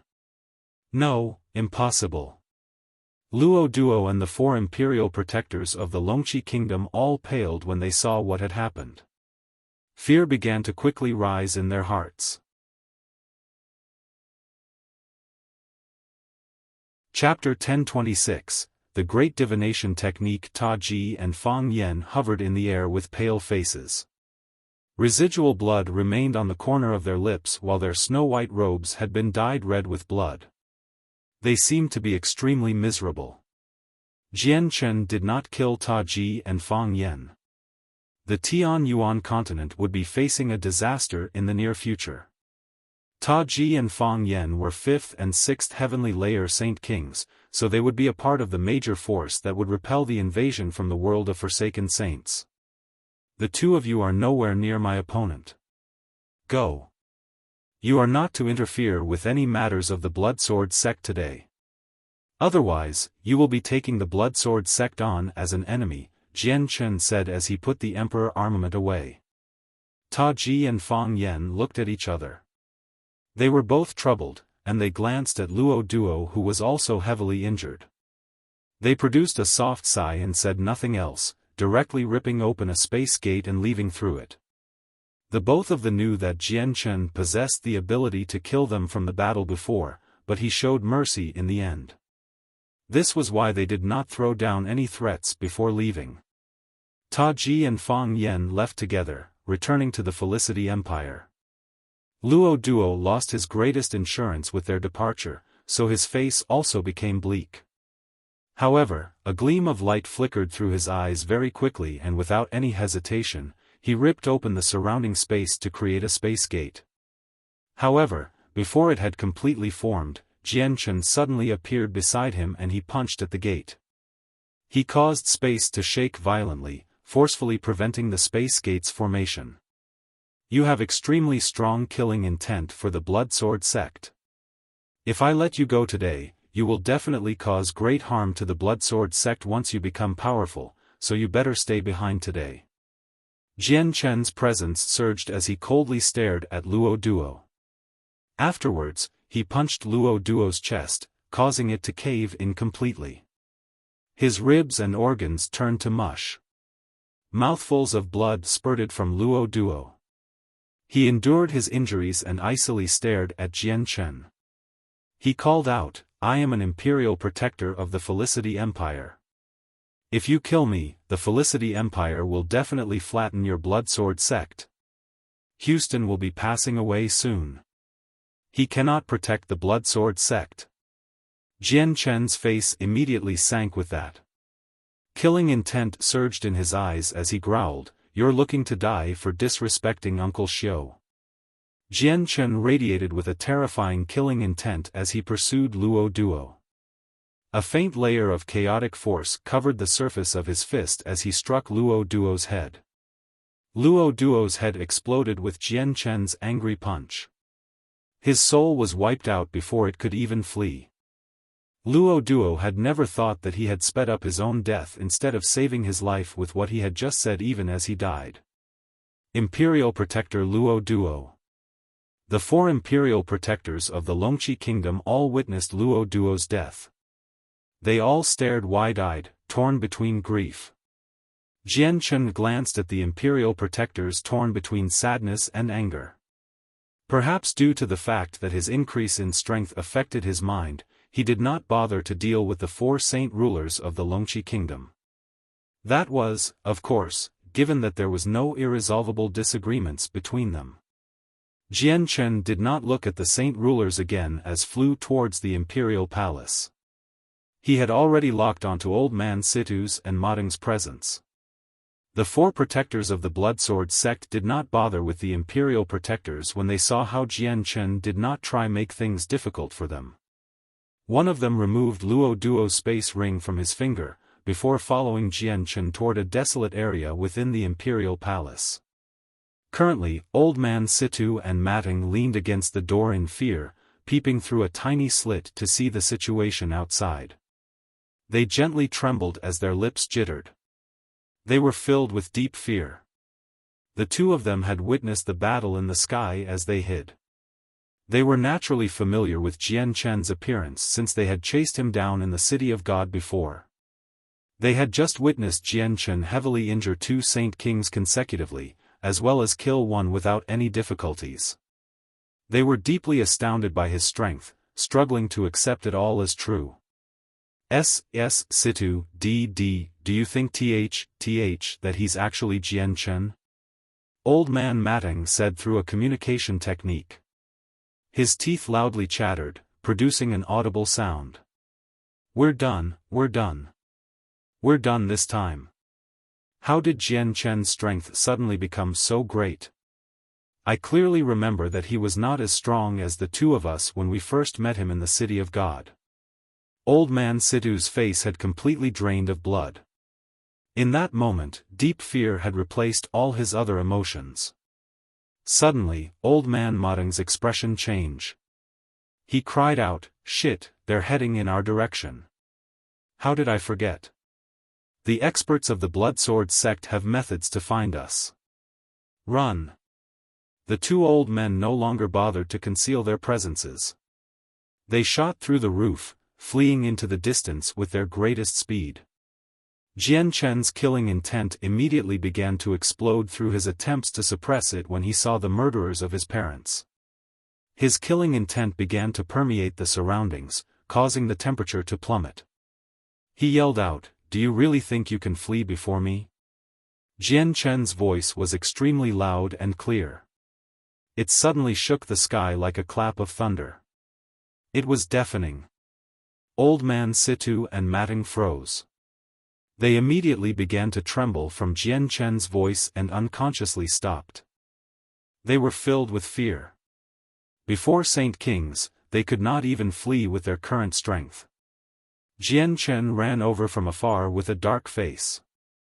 A tremendous presence had already locked onto the 2 old men, making them feel like a mountain currently sat on them. They even struggled to breath. Suddenly, the 2 old men fell to their knees at the same time. They constantly bowed to Jian Chen as they begged, "Senior Jian Chen, please let us go. This matter really has nothing to do with us. It was all secretly organized by the Tiger King of the Gilligan clan. If we didn't listen to him, he would have killed us. Senior Jian Chen, the prime culprit is not us but the Tiger King. We're just a chess piece in the Tiger King's hands. Yeah, Senior Jian Chen. We're just a chess piece in the Tiger King's hands. We didn't have a choice either. It's useless even if you kill us, so please forgive us as the bigger person. If you want revenge, go find the Tiger King. He's your true enemy. Old Man Matting copied Old Man Situ by loudly pleading. He acted like he was wronged. He sounded as pitiful as he needed to be. Jian Chen coldly stared at the two old men. His killing intent increased instead of reducing, and he slowly drew the Emperor armament from his space ring. Jian Chen could not let the two murderers of his parents all those years ago die so easily. The two old men became even more frightened when Jian Chen drew his Emperor armament. With a flurry of hands, they pulled thing after thing out of their space rings. Senior Jian Chen, if you let us go, we will give you everything in our possession. These Class 7 monster cores, these vast quantities of purple coins, and this wondrous great divination technique will all belong to you. Yeah. Senior Jian Chen, the great divination technique is an ancient, divine book. The two of us obtained it by risking our lives in an extremely dangerous place.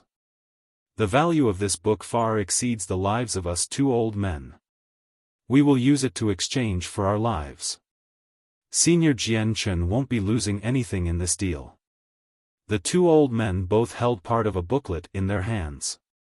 They raised their respective parts high above their heads in a courteous manner. The two booklets seemed to belong together but had been separated. Nothing you say will work. I must kill you today, Jian Chen emphasized each syllable as he spoke. His tone was icy cold, and as soon as he finished speaking, he immediately stabbed out. His arm shook, and the Emperor armament turned into a wall of blurs that enveloped the two old men. He stabbed out countless times in a short instance. Each stroke moved at an unbelievable speed. The blurs stacked upon each other, filling up the space in a dense fashion. It was impossible to tell whether a blur was actually the sword or just a fake. Arg! The two old men miserably shrieked. Blood and flesh scattered into the space filled with the blurs, turning the air into a bloody mist which drifted through the sky. The air around them was dyed red. The two old men constantly shrieked, growing more and more miserable as the pain became more and more agonizing. It was chilling. A while later, Jian Chen finally stopped. Other than their heads, the two old men had reduced to red skeletons from the neck below. They had been carved alive with no flesh left. Even their organs had completely disappeared. The saint weapons within their dantians had been destroyed by Jian Chen. Currently, the two of them floated in the air completely dependent on Jian Chen's ability to free space, or they would have fallen. Jian Chen, if you want to kill, then kill. Why torture us like this? Old Man Situ angrily roared with his hoarse voice. He could not endure the torture. It was not something humans could endure. It won't be that easy if you want me to kill you in a single stroke. I will repay the debt of blood with interest from all those years ago. I will carve you into pieces and tear you into shreds. Jian Chen gnashed his teeth. Afterwards, his Emperor armament began to move once more, slowly carving away their bones. Jian Chen tortured the two old men for 4 whole hours. When only their heads were left, he wiped out their souls, allowing them to disperse permanently. Jian Chen slowly put the Emperor armament away and raised his head to look at the blue sky. After that, he deeply exhaled. Only now were all the murderers of his parents dead. He had finally completed this journey of revenge for his parents.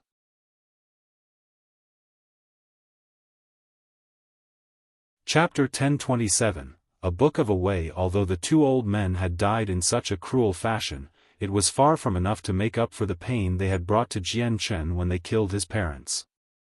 Jian Chen knew that if the 4 protectors of the Blood Sword sect had not arrived in time, perhaps the entire clan would have been wiped out. The strong eat the weak. This was the law of survival in this world, with nothing to be discussed or debated. Strength was the greatest decider of authority. Rui Jin, He Yu, and Hong Lian stood silently behind Jian Chen with the 4 protectors of the Blood Sword sect. Their expressions remained the same. The bloodshed they had once experienced was nowhere near anything Jian Chen could imagine. They had seen everything, so the scene before them could be described as just too common to them. A long while later, Jian Chen slightly calmed down. He lowered his head to look at the ground before quickly descending to the ground. The great divination technique lay quietly on the ground since it had fallen from the hands of the 2 old men. Its old, yellowed pages gently flipped in the breeze, revealing a large face of tiny characters. With a gesture, the parts of the book were immediately affected by an invisible force as they slowly flew into Jian Chen's hands. Jian Chen examined the 2 booklets and discovered that they were several pages made out of an unknown material bound together by golden thread. The pages were extremely pliable yet extremely difficult to destroy. They possessed marks left behind by time, so no one knew just how long they had existed. The 2 booklets really did form one book, but it had been separated by the 2 old men by untying the golden thread. They each carried an incomplete portion of it, and only when they were put together did they form the complete book. Just what is this book to be described in such a great fashion by 2 saint rulers? Jian Chen mumbled before putting the 2 booklets together. He flipped to the first page and began reading. Jian Chen's eyes gradually lit up as he flipped through the pages. His calm heart also began to beat heavily. He became slightly excited before involuntarily sighing in shock in the end. This really is a divine book. It's so wondrous. The great divination technique was not some powerful battle skill or cultivation manual, but an extremely wondrous book. The reason why it was so wondrous was because it could forecast the future and penetrate the supreme laws of the world, allowing the user to see the end. It could also help the user find the person the user was looking for, or the answer the user wanted to know. It's too wondrous. It's just too wondrous. I never thought that there would be such a wonderful book in the world. This is unbelievable, Jian Chen praised. He was very surprised. The great divination technique was basically heaven-defying. As soon as someone mastered the technique, nothing could trap them since they knew everything. They could pierce through the multiple obstructions and illusions to see the truth. No scheme would work against someone who mastered it. They would even be able to see through a person's past and future incarnations. The great divination technique was recorded in words at the front, and towards the end, it became a mixture of simple-looking yet complicated lines and pictures. Jian Chen's soul suddenly shook when he saw the lines and pictures, and a weird feeling filled his head at that moment. The lines and images seemed to fuse with the surroundings, combining with nature. They seemed simple, yet they hid an infinite number of mysteries. They were profound. The great divination technique is mystical, but it's extremely difficult to learn. To forecast the future would need an extremely deep comprehension of it, Jian Chen thought. He could already understand how profound it was from the text at the beginning. A book of a way. It's actually a book of a way. Suddenly, the sword spirits' voices rang out in Jian Chen's head. Their voices were filled with amazement, as if something extremely unexpected had happened. A book of a way? Ziying, Qing Suo, what's a book of a way? Jian Chen immediately communicated with the sword spirits due to his curiosity. Master, a book of a way is a book that describes a way. It is referred to differently in different places, and it's called the laws of the world here, Qing Suo explained. Does that mean that the lines and images recorded near the end of the book are laws? Jian Chen was rather surprised. Correct, Master. There are many ways out there. Different people can record different ways with different methods, such as the book in your hand. The authors completely recorded away using lines and images. It seems simple, but it's extremely difficult to comprehend. However, the book is a recording of the rarely seen way of divination. In the world we originally came from, there were extremely few people who comprehended the way of divination. Even describing it as rare as a phoenix's feather would be too much because the way of divination is just too hard to comprehend, and it's not offensive in nature, so very few people take that route. The people who do take that route are extremely weak in battle. Even if they comprehend it to the utmost peak, they can't defeat people at a cultivation level lower than them. It's a route nowhere near the beaten path, Ziying explained. Jian Chen's excitement immediately disappeared with that. He sank into his thoughts. All the joy he had from obtaining the technique completely disappeared. Ziying, Qingsuo, are you saying that I shouldn't comprehend the details of the great divination technique? Jian Chen asked after some thought. Master, the great divination technique is indeed useless to other people since comprehending the way of divination in a world filled with battle would just be seeking death. Once people start fighting, anyone who comprehended this way would definitely be at a disadvantage. They will die very easily to their opponents. However, Master does not walk a path of cultivation similar to ordinary people, so Master still needs to comprehend the way of divination, said Ziying. I need to comprehend it? Why? Jian Chen asked in confusion. Master, the 18 layers of the chaotic body are only a way for Ziying and me to get you to have a deeper understanding of how the chaotic body is divided. Actually, the chaotic body is divided into 4 major levels in our original world: minor achievement, partial achievement, major achievement, and great perfection. The first 6 layers are part of the minor achievement, the 7th layer to the 12th layer is part of the partial achievement, the 13th layer to the 18th layer is part of the major achievement. Great perfection is for those who have surpassed the 18 layers, and it is the highest level of the chaotic body. However, no one has reached it before.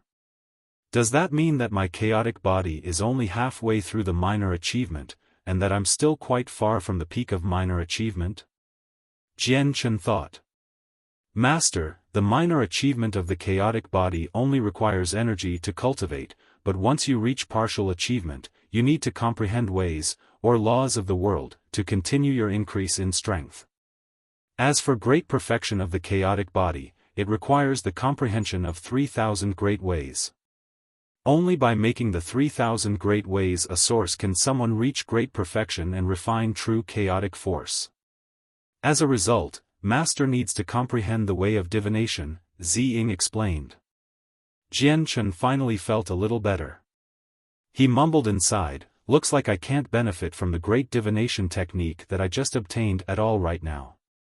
The great perfection of the chaotic body is just too far away from me right now, so I'll consider it in the future. Great perfection was a level that surpassed the 18 layers. With Jian Chen's current level at the 3rd layer, he dared not to hold wild wishes for it.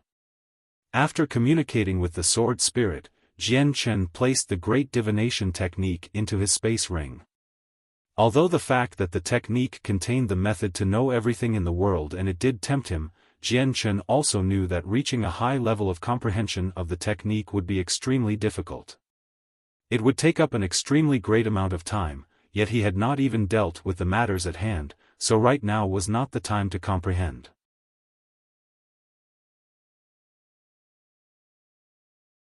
Chapter 1028, The ancestral Emperor Jian Chen calmed down and removed the space rings from the 2 old men before rejoining Rui Jin and the others in the air.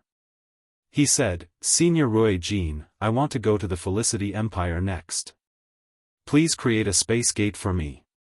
Rui Jin did not turn down Jian Chen's request and instead agreed to it without any hesitation. I just happen to have looked into the territories of the 3 great empires, so I know their precise locations. With that, Rui Jin extended a finger and swung it casually. The space ripped open, quickly forming a space gate. Jian Chen stared unblinkingly at Rui Jin's ordinary and simple action. His eyes shined with interest as he seemed to be deep in thought. He already knew that he would not be able to undergo breakthroughs as easily as before once he reached partial achievement, and that every layer would require the comprehension of the laws of the world. As a result, he paid close attention to how Rui Jin ripped open space. Not only does Senior Rui Jin's action of ripping open space contain his comprehension of the laws of space, it also possesses the control of power. Space is a law while energy also has its own way. Looks like I've already begun to interact with the laws when I was a saint ruler, except that it was just a smattering of it, Jian Chen mumbled inside. Once I deal with the matters on hand, I'll immediately go to Mercenary City and get Xiao Ling to invoke the mysteries of the world for me to comprehend. I'll work hard on increasing my strength. Jian Chen and the others, including the 4 protectors, immediately stepped through the space gate and disappeared from the air above the Longqi kingdom as soon as it had formed. Yu had already been sent into the artifact space when Jian Chen fought with the Saint Kings before. The Felicity Empire was one of the 3 great empires of the continent. It possessed a lengthy history and had 2 of the 7 capital cities of the continent, the City of the Heavenly Spirits and Thunder City. The City of the Heavenly Spirits was the imperial capital of the empire, where the imperial palace was located.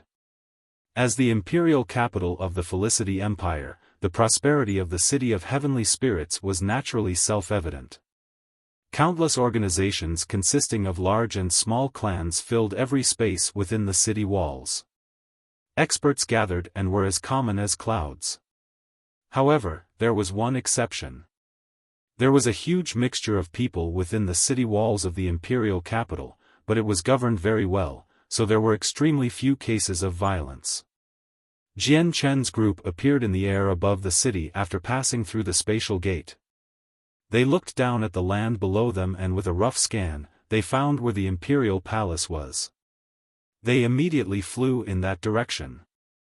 Currently, the pale-faced Fang Yen and Ta Ji, who had just come back from the Longqi kingdom, sat on cushions as they meditated in a majestic hall within the palace. Before them sat a middle-aged man in a set of luxurious, gilded robes. His face was dark as he angrily glared at Fang Yen and Ta Ji. The man was extremely handsome, and the presence of a ruler radiated from him. He was filled with prestige. He was an imperial protector of the Felicity Empire as well, and he was stronger than Fang Yen and Ta Ji. He was at the peak of the 7th heavenly layer as well as an emperor who had abdicated several years ago. He was a member of the imperial family. The Blood Sword sect is just too arrogant for injuring the imperial protectors of my Felicity Empire. How dare they? And I can feel that imperial protector Luo Duo's presence has disappeared. He must have suffered a mishap. Humph. The Blood Sword sect is going too far. Do they really think that they can trample all over the dignity of the empire just because they have Houston supporting them? The middle-aged man growled unhappily. The Felicity Empire was one of the 3 great empires of the continent, and even among ancient clans, there were not many that could rival them. As a result, they treated their dignity with more importance than anything else. The Blood Sword sect had heavily injured 2 of their imperial protectors regardless of the consequences and even killed one. It was not something that the Felicity Empire could bear with. Saint Kings were the central force of the empire, so Luo Duo's death was an extremely heavy loss. Even with the entire empire in perspective, they could count the number of Saint Kings with their fingers, so Saint Kings were not something they could obtain just because they wanted to. The middle-aged man immediately rose up from his cushion as icy cold light flickered in his eyes. He growled, Houston actually dares to offend my Felicity Empire like this right before he's about to pass away. Looks like he's trying to do something big before he dies. If that's the case, we'll strike first and wipe out his sect. Dealing with the Blood Sword sect with the strength of our empire is naturally not a problem, but how do we deal with Houston? And other than Houston, there's a new sect leader. He's extremely powerful when he wields an emperor armament and definitely has the capacity to fight you, Ta Ji said with a deep voice. I'll keep the new sect master busy. We can get the Ancestral Emperor to deal with Houston. Although the Ancestral Emperor's slightly weaker than Houston, Tsar Kaiyun of the Tsar clan and Hao Wu from the Holy Empire still owe me a favor. I'll go to the Holy Empire this instance to find them, so they can assist the Ancestral Emperor. I think the three of them should be more enough to deal with Houston, the middle-aged man said. However, his eyes suddenly froze when he finished speaking, and he quickly raised his head. Very quickly, Ta Ji and Fang Yen sensed it as well. They looked into the distance, and their expressions immediately became ugly. It's the new sect master of the Bloodsword sect.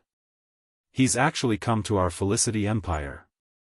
With that, a sharp light flashed across the middle-aged man's eyes and he snorted, "Perfect. New sect master, I'd like to see what you want to do today." With that, the middle-aged man strode towards the outside. "You cannot go." At this moment, an old voice boomed in the hall. It was filled with an absolute prestige that could not be denied. The middle-aged man came to a stop and turned around. He saw that a sage-like old man had appeared on the highest throne within the hall at some point. The man's expression slightly changed, becoming filled with respect. He bowed to the old man with Ta Ji and Fang Yen. "I greet the Ancestral Emperor." The old man was the Ancestral Emperor of the Felicity Empire. He was already over 5,000 years of age and was the oldest member of the imperial family. The Ancestral Emperor within the royal family of the empire did not refer to the founding emperor, but the oldest and most powerful past emperor. There would always be one, just one. "You all stay here and go nowhere. Do not interfere with the matter outside," the Ancestral Emperor nonchalantly commanded. However, he was looking outside. His profound gaze seemed to be able to look through the various structures and obstructions to see Jian Chen's group. Jian Chen and the others flew toward the imperial palace of the empire, landing on a roof of a hall. "Who has come? Why do you not come through the main entrance? Do you not know the rules of the empire?" The four protectors of the Bloodsword sect radiated with baleful force, so it was extremely hard for them to conceal themselves. As soon as Jian Chen's group landed, a loud call rang from the palace. Several saint rulers began to radiate with tremendous presences as they threateningly flew to where Jian Chen and the others were, encircling them. At the same time, all the guards of the palaces moved, surging out in all directions like a tide. They formed a sea of people very soon, surrounding the area where Jian Chen and the others stood. A saint ruler glanced past the four protectors of the Bloodsword sect and growled, "Are you from the Bloodsword sect?" The four protectors said nothing, as if they had not heard the question at all. Jian Chen scanned the saint rulers coldly with an expressionless face and icily asked, "Where is Bai Jian? Come up quickly for your death." Although Jian Chen spoke very softly, it resounded throughout the entire imperial palace. Immediately, another 20-odd saint ruler presences began to radiate from various places of the palace. They all quickly approached Jian Chen's group, joining the encirclement. All of them seemed to carry ill intentions. Without a doubt, what Jian Chen had said had expressed the fact that he had come to the imperial palace of the Felicity Empire to make trouble. They were enemies. "Who are you to come make trouble for the imperial palace? Do you think that you have lived too long so you want to die earlier? Brat, you're the first one to come make trouble at the imperial palace in recent years. If you're sensible, tie yourself up and go plead for forgiveness from the emperor. He might spare your life." The saint rulers around Jian Chen all called out. Although they knew that Jian Chen's group was not easy to be trifled with, they were in the imperial palace of the empire. It was their territory, and they had quite a few imperial protectors inside. Jian Chen's face slightly sank. "I have no intentions of becoming your enemies. I have only come with intention of killing Bai Jian. Will you be handing him over or not? How dare you look down on the dignity of the empire? It doesn't matter who you are. You have committed unforgivable crimes. Let's capture these troublemakers and pass them to the emperor for judgment. a saint ruler called out. He was a ninth heavenly layer saint ruler and seemed to be extremely prestigious among the group of people. The other saint rulers all began moving after he spoke. Stop! At this moment, an old voice boomed from the depths of the imperial palace, though the owner of the voice was not present. It was filled with absolute prestige and could not be denied. The saint rulers that had gathered around Jian Chen immediately stopped. They gave a deep, polite bow to the depths of the palace. They did not know who exactly the speaker was, but they were certain that it was at least an imperial protector. Brother, my Felicity Empire has no ill will with you. May I ask why have you come to make trouble? The old voice rang out once again. It was the ancestral emperor. A prince of your empire, Bai Jian, gathered several millions of mercenaries from many mercenary groups to take my city. Say, is this ill will? Jian Chen replied with a deep voice. He felt no fear at all. So brother has come for that matter. From today on, Bai Jian will no longer be a member of the Felicity Empire. His life or death will have nothing to do with the empire. I hope we can clean the slate between us like that. How do you feel about that? The ancestral emperor's tone was extremely amiable and without any hostility, as if he was trying to negotiate.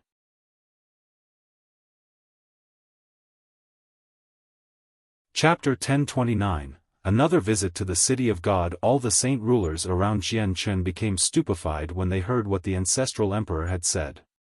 At that moment, they struggled to believe what they had heard, actually doubting whether their ears had a problem or not. The Felicity Empire was a powerful empire that had existed on the continent for countless years. It was extremely powerful. Its dignity was almost holy and could not be impinged upon. Anyone who dared to enter the empire in an attempt to cause trouble would be dealt with mercilessly, teaching that person a severe lesson. They had never been so flexible before, which was why everyone refused to believe what they heard. The current emperor appeared outside a beautiful palace in dragon robes and a golden violet crown. He stared at Jian Chen's group as a large group of experts protected him. Your Majesty, just what is with the imperial protector today? Why is he negotiating with a troublemaker and even dismissing Prince Bai Jian of his position? He's an extremely talented saint ruler. Not only has he comprehended a saint-tier battle skill many saint kings have failed to grasp, he will definitely become a saint king in the future as well. Are we really supposed to just abandon such a genius? A valiant golden-armored, middle-aged man asked in confusion beside the emperor. The way the empire was treating its enemy today did not seem like what it would usually do. The emperor stared into the depths of the palace as respect filled his face. He mumbled, "It's the voice of the ancestral emperor. The ancestral emperor must have his reasons for doing this." What? It's the ancestral emperor. The armored man's face changed and immediately became courteous as well. Even the experts around the emperor reacted in similar fashions. Respect filled their faces and even a sliver of excitement appeared for some. The ancestral emperor possessed a supreme status within the Felicity Emperor. Although he had abdicated several years ago, every single sentence from him was equivalent to an imperial edict. Not only could he make any decision for the entire empire, he could even dismiss the current emperor or any official in the government. However, the ancestral emperor always stayed in the forbidden grounds near the back of the palace in cultivation, almost never interfering with anything. He would rarely appear even over the span of several hundred years, and there were rarely any people who had the right to personally visit him. All the people only heard of the story of his existence, which was why so many people became so shocked when they learned that the old voice from the depths of the palace belonged to the ancestral emperor. Jian Chen smiled with what the ancestral emperor had said. He clasped his hands to the depths and loudly said, "Senior truly is a decisive person. Since Bai Jian is no longer a member of the Felicity Empire, I naturally will have no problems with the empire. However, please hand over Bai Jian to me." Brother, Bai Jian is not in the imperial palace right now. If you want to find him, you might as well go to the Holy Empire. You can find him there, said the ancestral emperor. The Holy Empire, Jian Chen mumbled.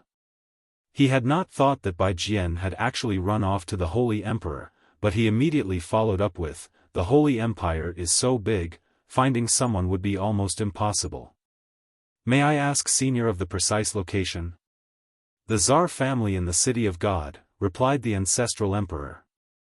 A gleam of light immediately flashed across Jian Chen's eyes when he heard that. He thought back to the moment when he had faced enemies from everywhere due to the Tsar family, which caused his face to slightly sink. Senior, I thank you for telling me. Farewell. Jian Chen clasped his fists at the depths of the palace before leaving with Rui Jin and the others. Brother, our Felicity Empire wishes to be eternal friends with you.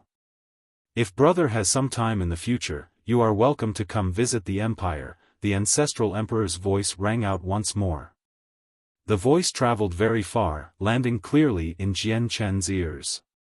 Jian Chen's group traveled far from the imperial palace before leaving through a space gate Rui Jin created.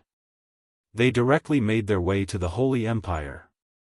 A middle-aged man looked at the seated ancestral emperor in confusion within a beautiful hall after Jian Chen had left. He asked, Ancestral Emperor, why must we speak in such a humble manner to them? Do we really fear the mere Bloodsword sect with our strength? As long as we work with Tsar Kaiyun and Hao Wu, wiping out the Bloodsword sect would be easy. The ancestral emperor gently sighed with that. It's indeed possible to wipe out the Bloodsword sect with the Felicity Empire's strength, but I never thought that it would be him who had become the sect master. It really is a surprise. The ancestral emperor suddenly became stern and stared fixedly at the three people before him. He said, remember, the three of you, never have any conflicts with the Bloodsword sect in the future. If you come across anyone from there, you must treat them politely and you must not offend them. Do you understand? Ancestral Emperor, just who is the new sect master to make someone as great as you be so cautious? The middle-aged man was curious. He's someone we can't offend. In all of recent history, he's the only one who dared to provoke the 10 Protector clans while the Protector clans could not do anything to him. At the same time, he's a person who dares to swagger recklessly throughout the entire continent after offending the only human Saint Emperor and 2 Saint Emperors from the Beast God continent. With that, the ancestral emperor stared deeply at the three of them. I think you should know who he is. The 3 Saint Kings in the hall became completely stunned with that. They all paled. Only now did they finally know who the person they had offended was. They had never seen Jian Chen, but his name was like a thunderclap to them. Virtually no expert of the continent did not know the name Jian Chen. However, only a very few number of people had seen his appearance. In the City of God, Bai Jian wore luxurious robes with gold linings as he conversed at ease with the Grand Elder of the Tsar family in a hall. He was smiling and possessed quite a striking demeanor. However, no one knew that he was extremely nervous despite his composed exterior. He had learned that Jian Chen had returned mightily several days ago and had taken back Flame City with lightning speed and claimed his father's life. He became filled with deep fear because of this. He knew Jian Chen would come looking for him, and he would not be forgiven. Before, he had visited the ancestral emperor of the Felicity Emperor to request for him to deal with Jian Chen. However, he was turned down, which was why he had come to the Tsar family in the Holy Empire. He wanted to find experts to deal with Jian Chen. Grand Elder, I've already stayed here for several days. May I ask if the esteemed Senior Tsar Kaiyun is willing to meet with Junior? Junior has important matters to inform Senior of. Bai Jian could no longer bear with it anymore, asking the Grand Elder again. The Grand Elder was a 9th heavenly layer saint ruler. He was stronger than Bai Jian and belonged to the Tsar family of the 3 great clans, but Bai Jian was the most talented prince, acknowledged by the public, of the 9 princes in the Felicity Empire.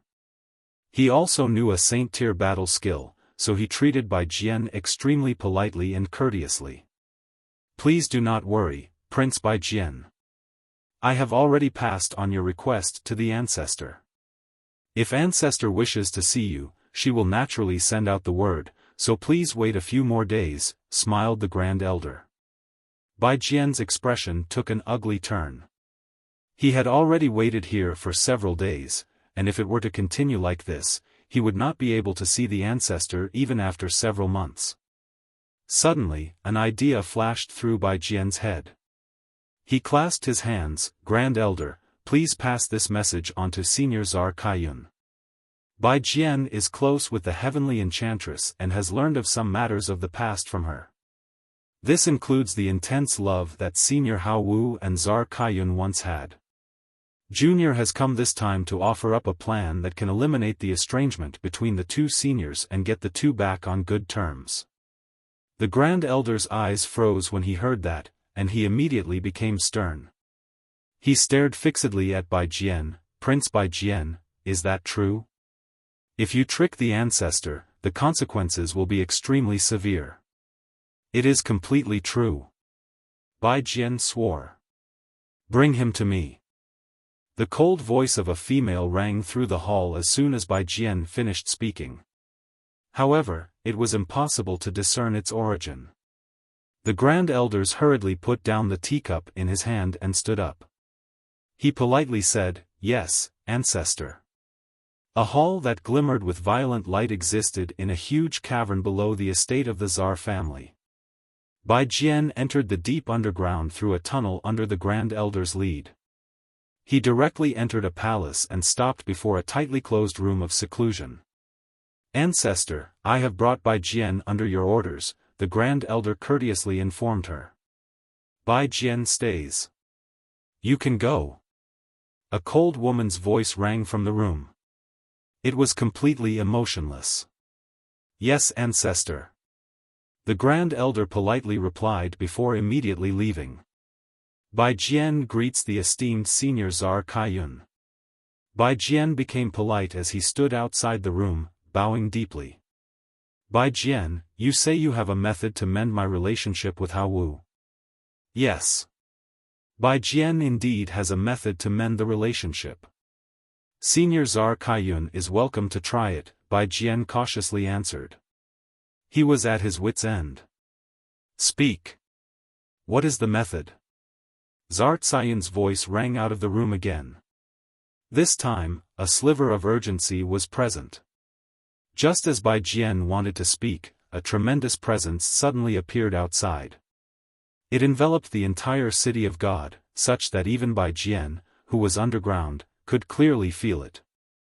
On the surface, a space gate silently opened in the air. Jian Chen and the others emerged from it, levitating high up in the sky.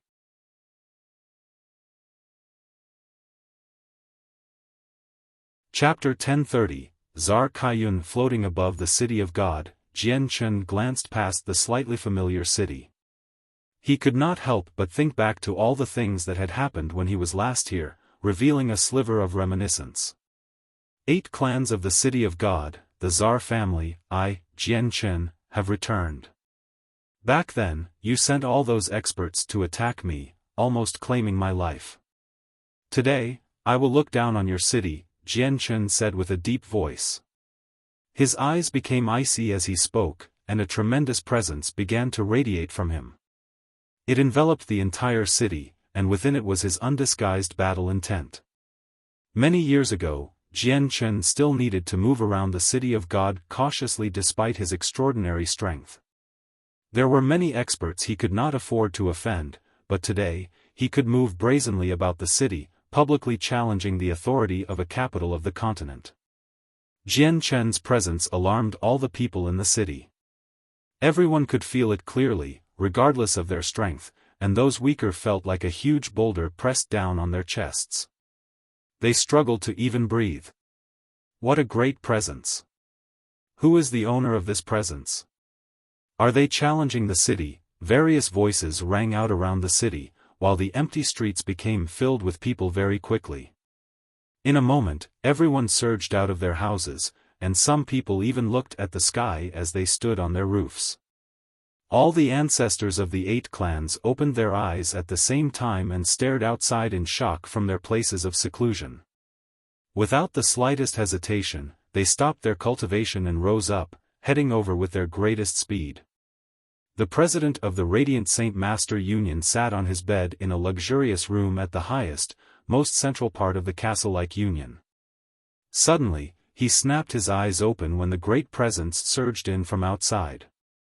He immediately glanced in the direction of the presence through the window and furrowed his eyebrows. He mumbled with a deep voice, "What powerful presence! The owner must be at least a saint king, and there's a great battle intent sandwiched in between. The battle intent so great that very few people can be in possession of it even with the whole continent in perspective. Odd, who is this person? He's clearly challenging the Tsar family by releasing his battle intent so recklessly, but I don't seem to remember the Tsar family offending such a great expert before." Doubt filled his mind. At this moment, the door was pushed open. The Grand Elder of the Union sternly walked in from outside and began speaking. As soon as he came in, the person must have come to find trouble with the Tsar family. "They're not weak. President, we might as well go and have a look. Let's hope they heavily injure the Tsar family and reduce the pressure the Union is facing." The president closely sensed the presence and seemed to be in deep thought. A sliver of suspicion gradually appeared on his face. "Weird.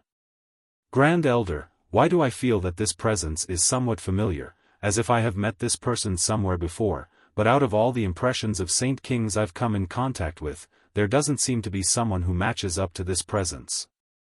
It really is odd. Just who is this person?"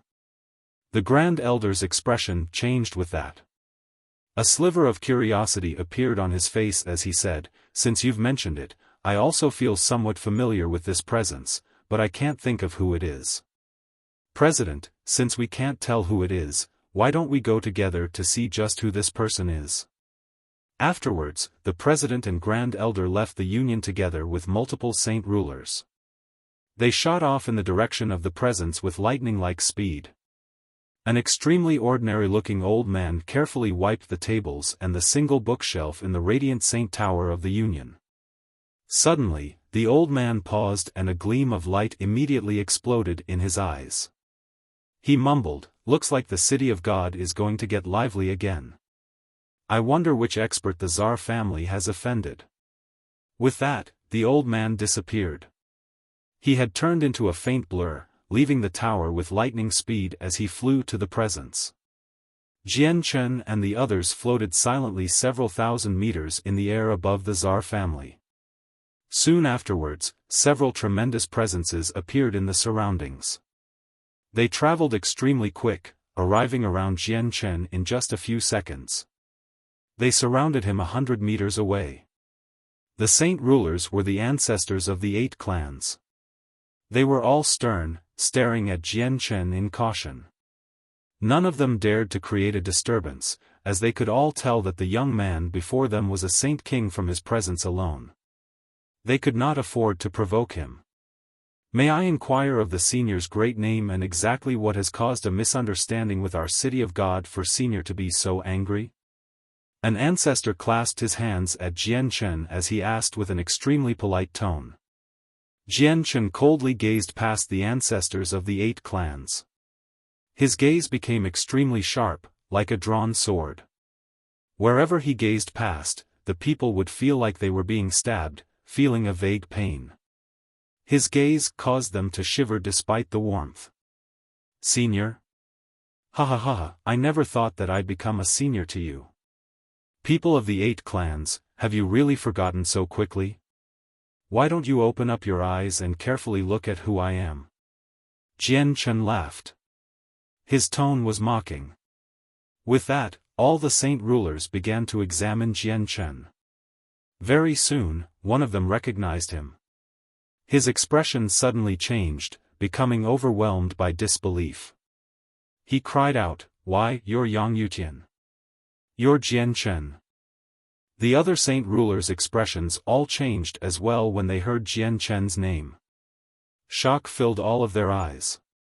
They would have never connected this Saint King with a tremendous presence to that young man who had almost died in the city of God all those years ago. The ancestors all thought of something else other than this, which was the protector Changyang clan that supported Jian Chen. He was a member of the Changyang protector clan, so his status was incomparable to them. At this moment, two streaks of white light tore through the air.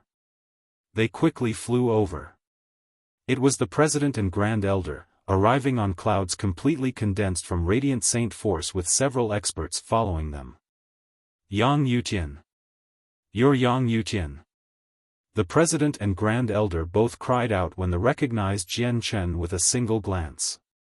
In that moment, they could no longer maintain their normal composure, both became shocked. They would never have believed that the person with such a tremendous presence was the most outstanding genius in the history of the Union, Yang Yutian. Jian Chen also discovered the President and Grand Elder when they arrived. His gaze immediately became rather mixed with emotions, but he dismissed them very quickly. Right now was not the time for them to catch up. Jian Chen, have you come to my city of God to take revenge for what happened all those years ago? A cold female voice rang out in the sky. As it reached the end, a middle-aged woman in a purple dress silently appeared in the air, standing far opposite of Jian Chen. We greet Senior. All the ancestors of the 8 clans bowed when they saw this woman. Their faces became filled with respect. The woman was the ancestor of the Tsar family, Tsar Kaiyun. She ignored the greetings of the 8 clans and stared fixedly at Jian Chen's group. When her gaze landed on Rui Jin and He Yu who stood behind Jian Chen, she immediately became extremely stern. You must be the ancestor of the Tsar clan.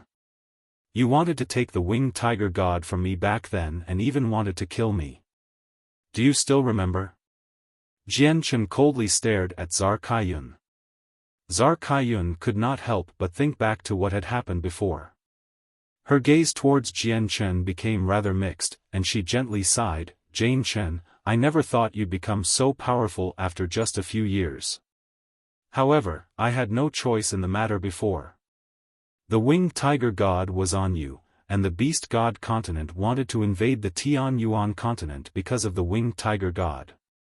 We could only try to give the beast god continent the winged tiger god to save the continent, or all life on it would have been wiped out for sure. Are you willing to see something like that happen? Jian Chen remained expressionless. He coldly said, we can deal with our disagreements from years ago later. Ancestor of the Tsar family, I ask you, is the Prince of the Felicity Empire, Bai Jian, with you? Bai Jian is indeed with my Tsar family, Tsar Kaiyun gently replied. Her voice possessed no emotion. Hand over Bai Jian. Jian Chen demanded.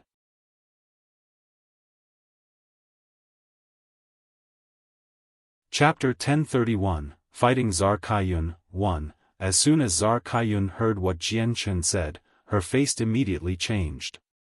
She said, Jian Chen, I don't care what disagreements you have with Bai Jian, but I hope you can resolve your differences in the future.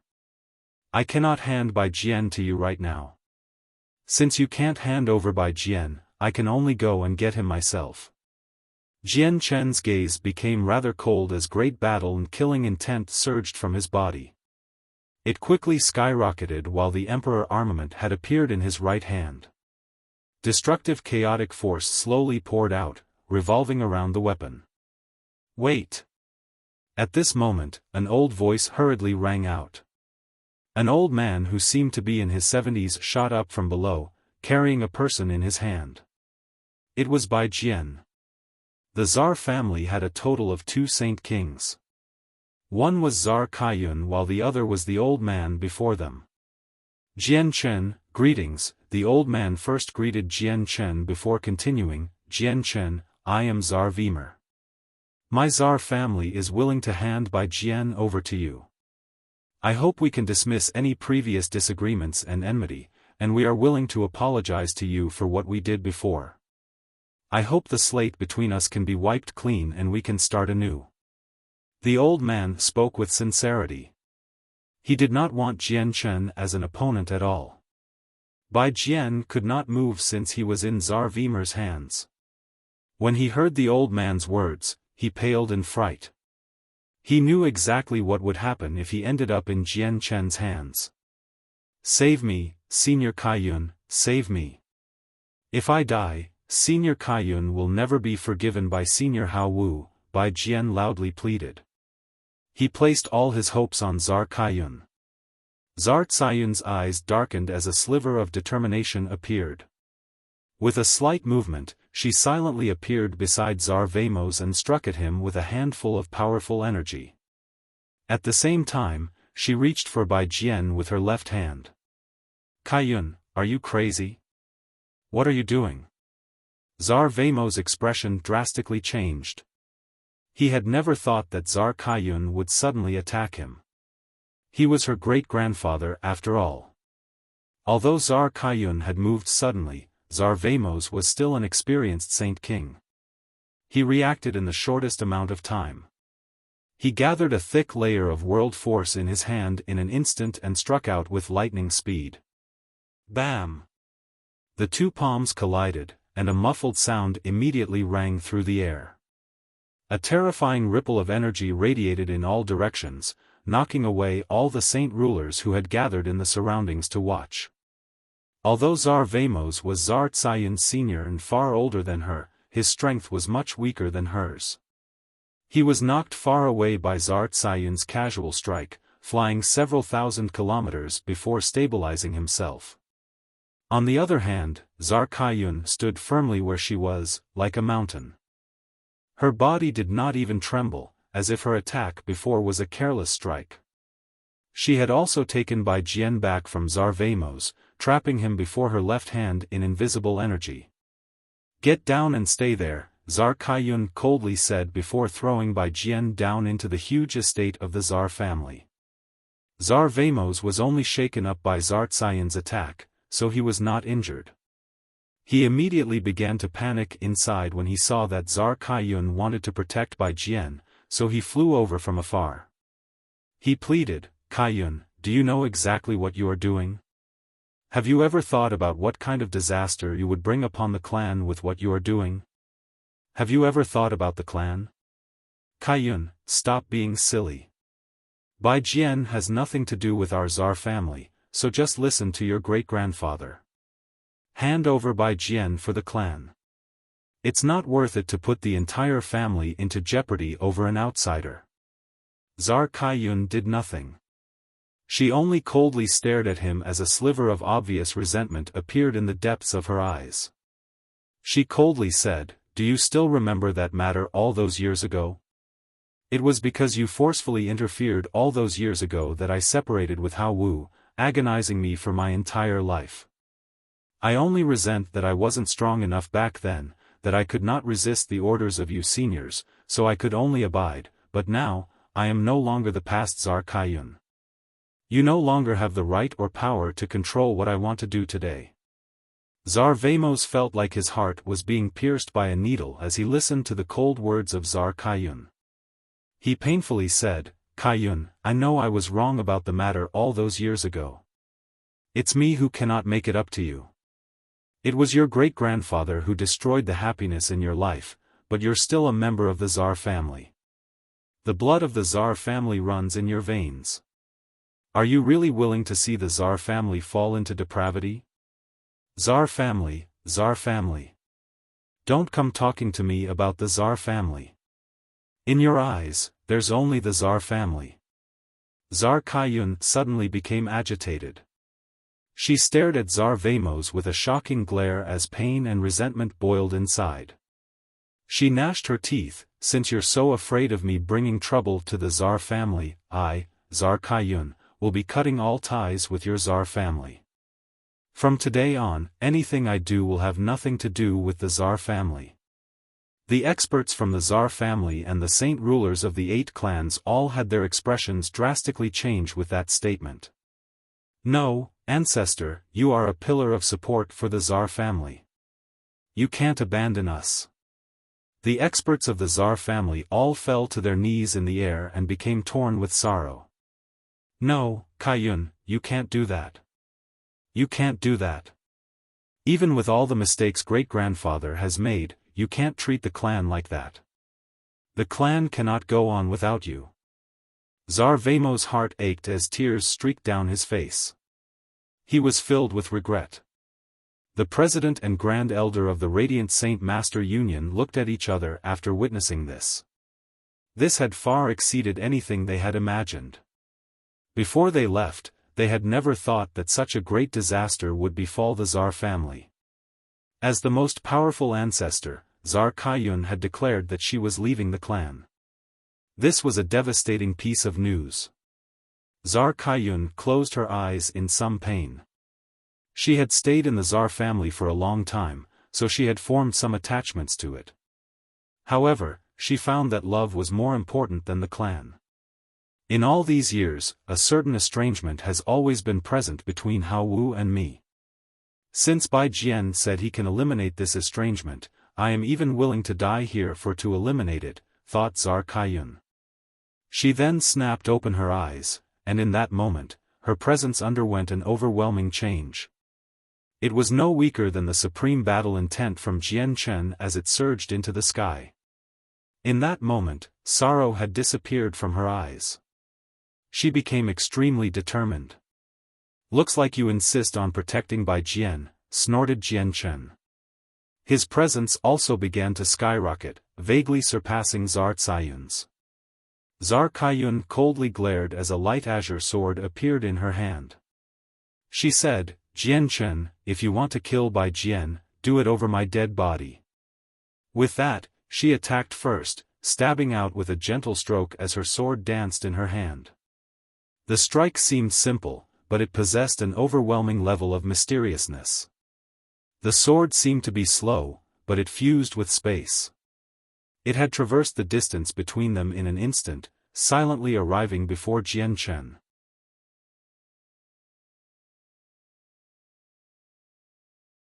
Chapter 1032, Fighting Tsar Kaiyun, 2, Jian Chen's gaze suddenly turned into a glare.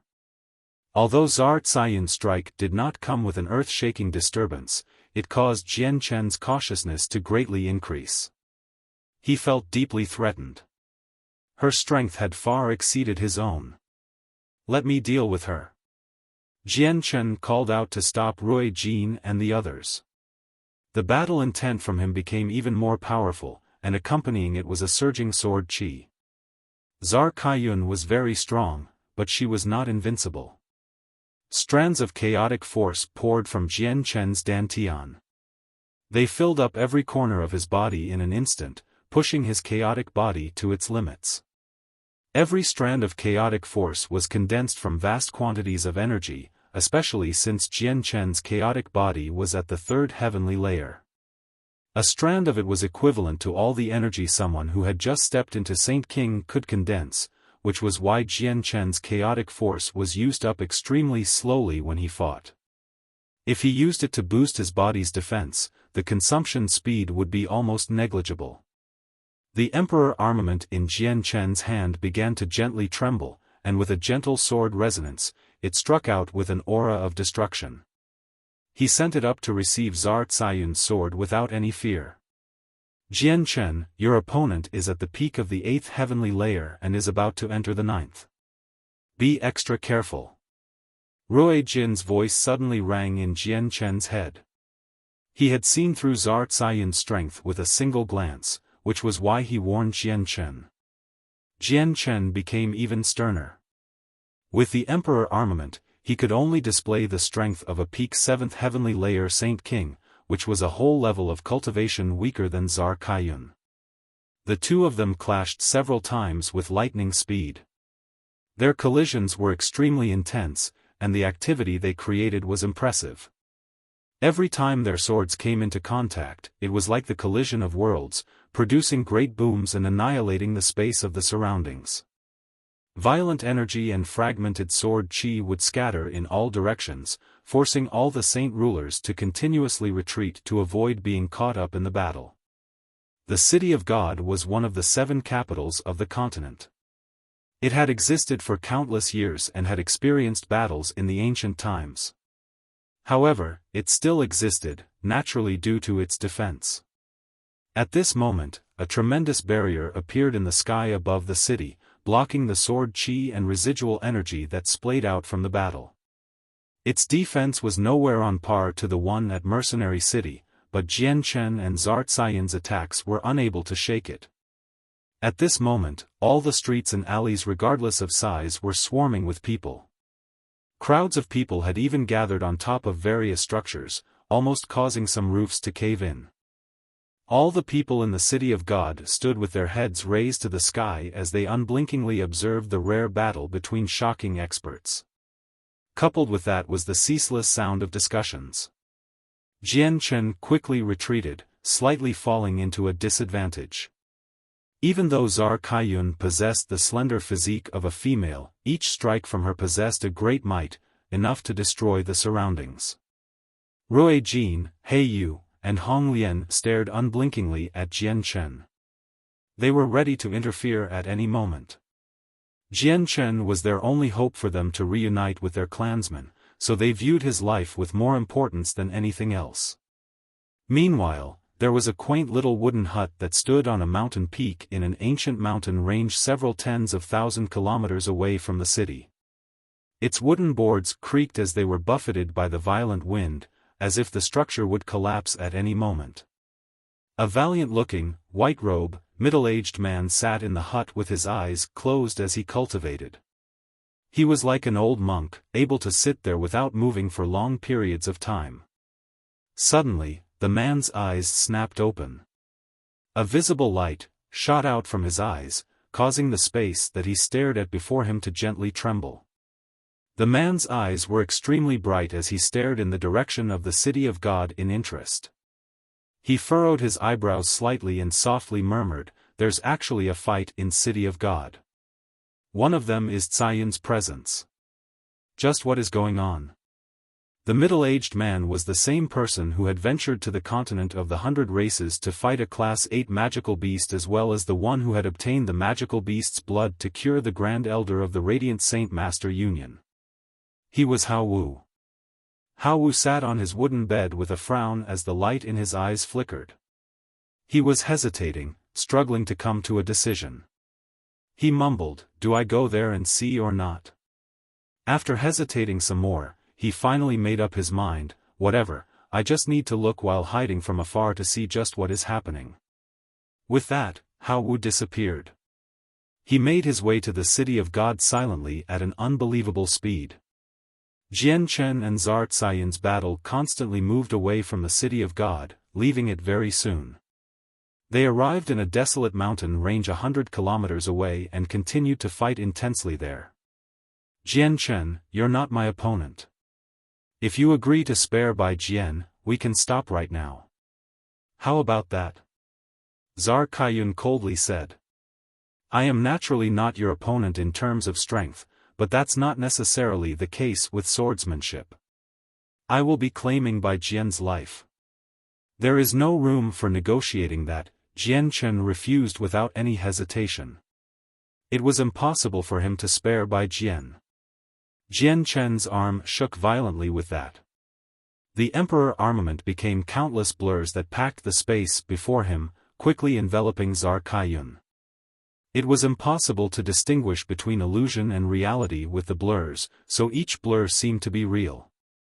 They all seemed to possess great power.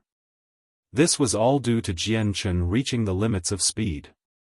At the same time, Jian Chen used the illusory flash. He moved around Zar Kaiyun like a ghost, striking out faster and faster. Each attack possessed his full strength, equivalent to the full-powered attack from a 7th heavenly layer Saint King. Zar Kaiyun fused with the surrounding space as she calmly dodged Jian Chen's attacks. She did not use her eyes to keep track of the sword blurs, and instead she completely relied on her senses to strike out. She just happened to block the sword blurs with every strike. She coldly said, "If that's the case, do not blame me for not showing mercy." A vast energy surged from Zar Kaiyun, causing the surrounding space to twist. Zar Kaiyun raised her sword to the sky, and it immediately exploded with a dense azure light. Terrifying energy collapsed the surrounding space. scattered flowers of a heavenly maiden. Zar Kaiyun cried out. The terrifying energy around her sword immediately exploded, turning into extremely dense sword chi that scattered in all directions. Each sword chi was no weaker than a casual strike from an 8th heavenly layer Saint King. Jian Chen's expression slightly changed. He retreated quickly with the illusory flash, using his Emperor armament to block the storm-like attacks of sword chi. The powerful force from each block would shake his arm to the point where it became numb. Freeze, space. A glimmer of light flickered through Zar Cayun's eyes. She pointed at Jian Chen with her left hand and the space there immediately froze, trapping and immobilizing Jian Chen. Spurt. Spurt. Spurt. With his body restrained, more than 10 powerful sword chis immediately passed through Jian Chen's body, forming the same amount of finger-sized holes. Blood immediately began to run out of the wounds. Jian Chen roared at the sky. Chaotic force immediately erupted from his body, and the Emperor armament began to shine brighter with dark light. A supreme force broke through the space, allowing him to recover his freedom. However, at this moment, Zar Kaiyun had soundlessly arrived before him. Her sword radiated a dazzling azure light as it mercilessly stabbed towards Jian Chen's throat. A sword intent countless times more pure than before began to radiate from Jian Chen at this moment. The wind and clouds immediately began to surge with its appearance, changing the weather.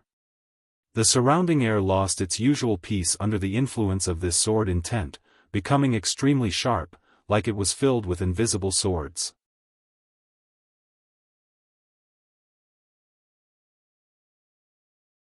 Chapter 1033, Fighting Zar Kaiyun, 3. The sudden change in Jian Chen's presence immediately led to a change in Zar Cayun's expression. She could not help but slightly slow down her strike heading at Jian Chen. This was all because in that moment, Zar Kaiyun seemed to feel that Jian Chen was no longer made of flesh and blood and was instead a sharp sword that stood in the world, radiating with a shocking sword chi. Zar Kaiyun felt like she was looking at a sword when she faced against Jian Chen, which shocked her greatly.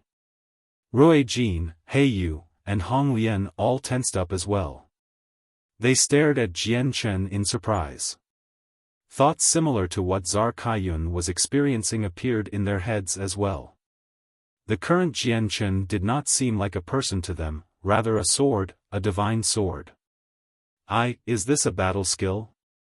He Yu stared unblinkingly at Jian Chen as he murmured.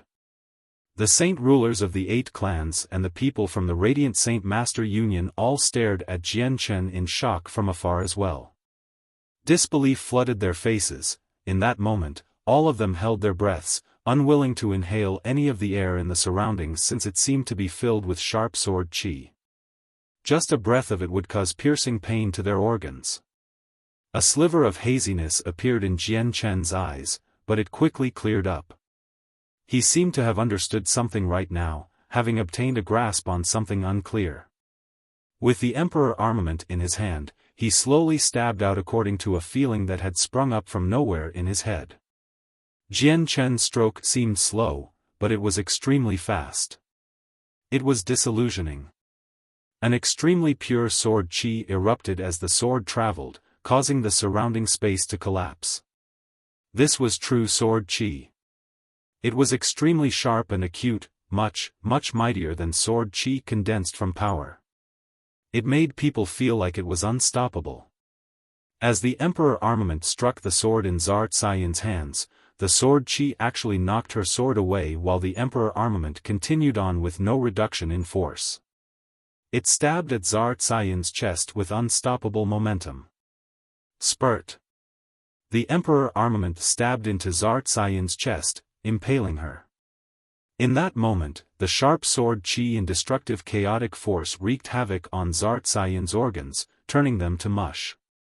Zar Kaiyun groaned as she stared at the Emperor armament in her body in disbelief. He refused to believe that she could be injured by Jian Chen with her current strength. But the next moment, her left hand struck Jian Chen's chest with lightning speed. Terrifying saint force surged from her palm, breaking through the defense of Jian Chen's body with supreme power and knocking him away as he vomited blood. Meanwhile, the sword in her chest was withdrawn as Jian Chen catapulted away. Jian Chen, I never thought that you'd have a saint-tier battle skill as well. Since I've seen your saint-tier battle skill, it's time for you to taste mine. Zart Cyan's power did not decrease. Despite the sliver of paleness on her face, she remained extraordinarily mighty, as if her injuries were nothing to her. A terrifying presence began to radiate from her body, filling up the surroundings as it made the sky shake.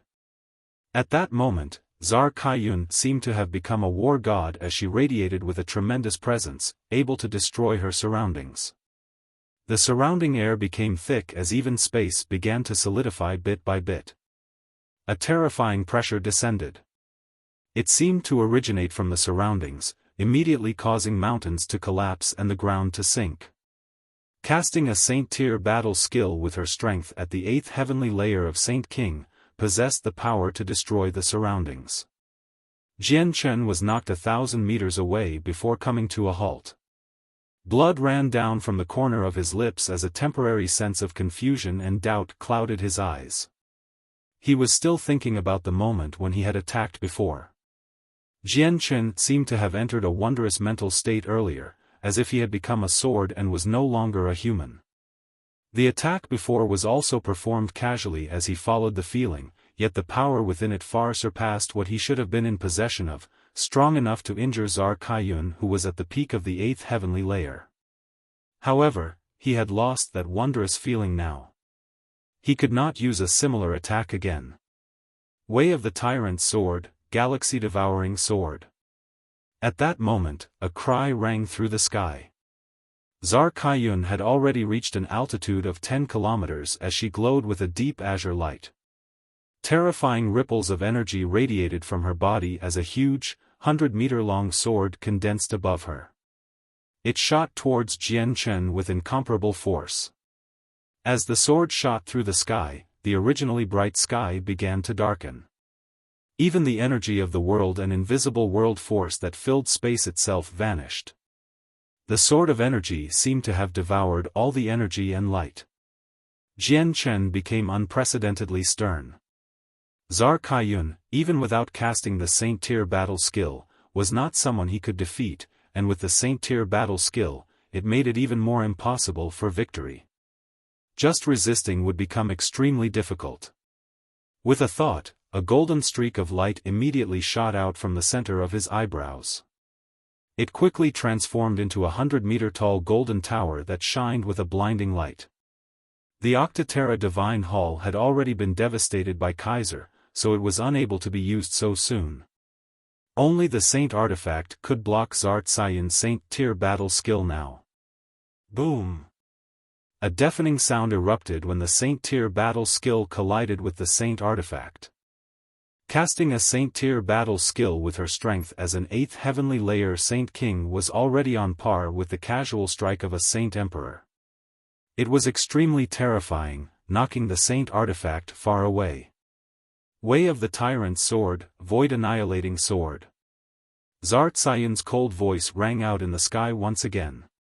She did not stop with her attacks. Another 100-meter-long sword condensed above her head, shooting towards Jian Chen at the speed of lightning. The sword was filled with destructive energy, reducing the space of wherever it passed into darkness.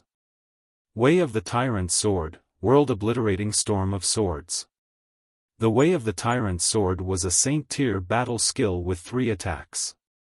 As soon as the second attack was launched, Zar Kaiyun followed up with the third attack. Immediately, 100, or even 1,000, swords appeared around her. All of the swords were condensed from energy, and every single one of them was 10 meters long and radiated with a terrifying aura. None of them were any weaker than the first 2 attacks.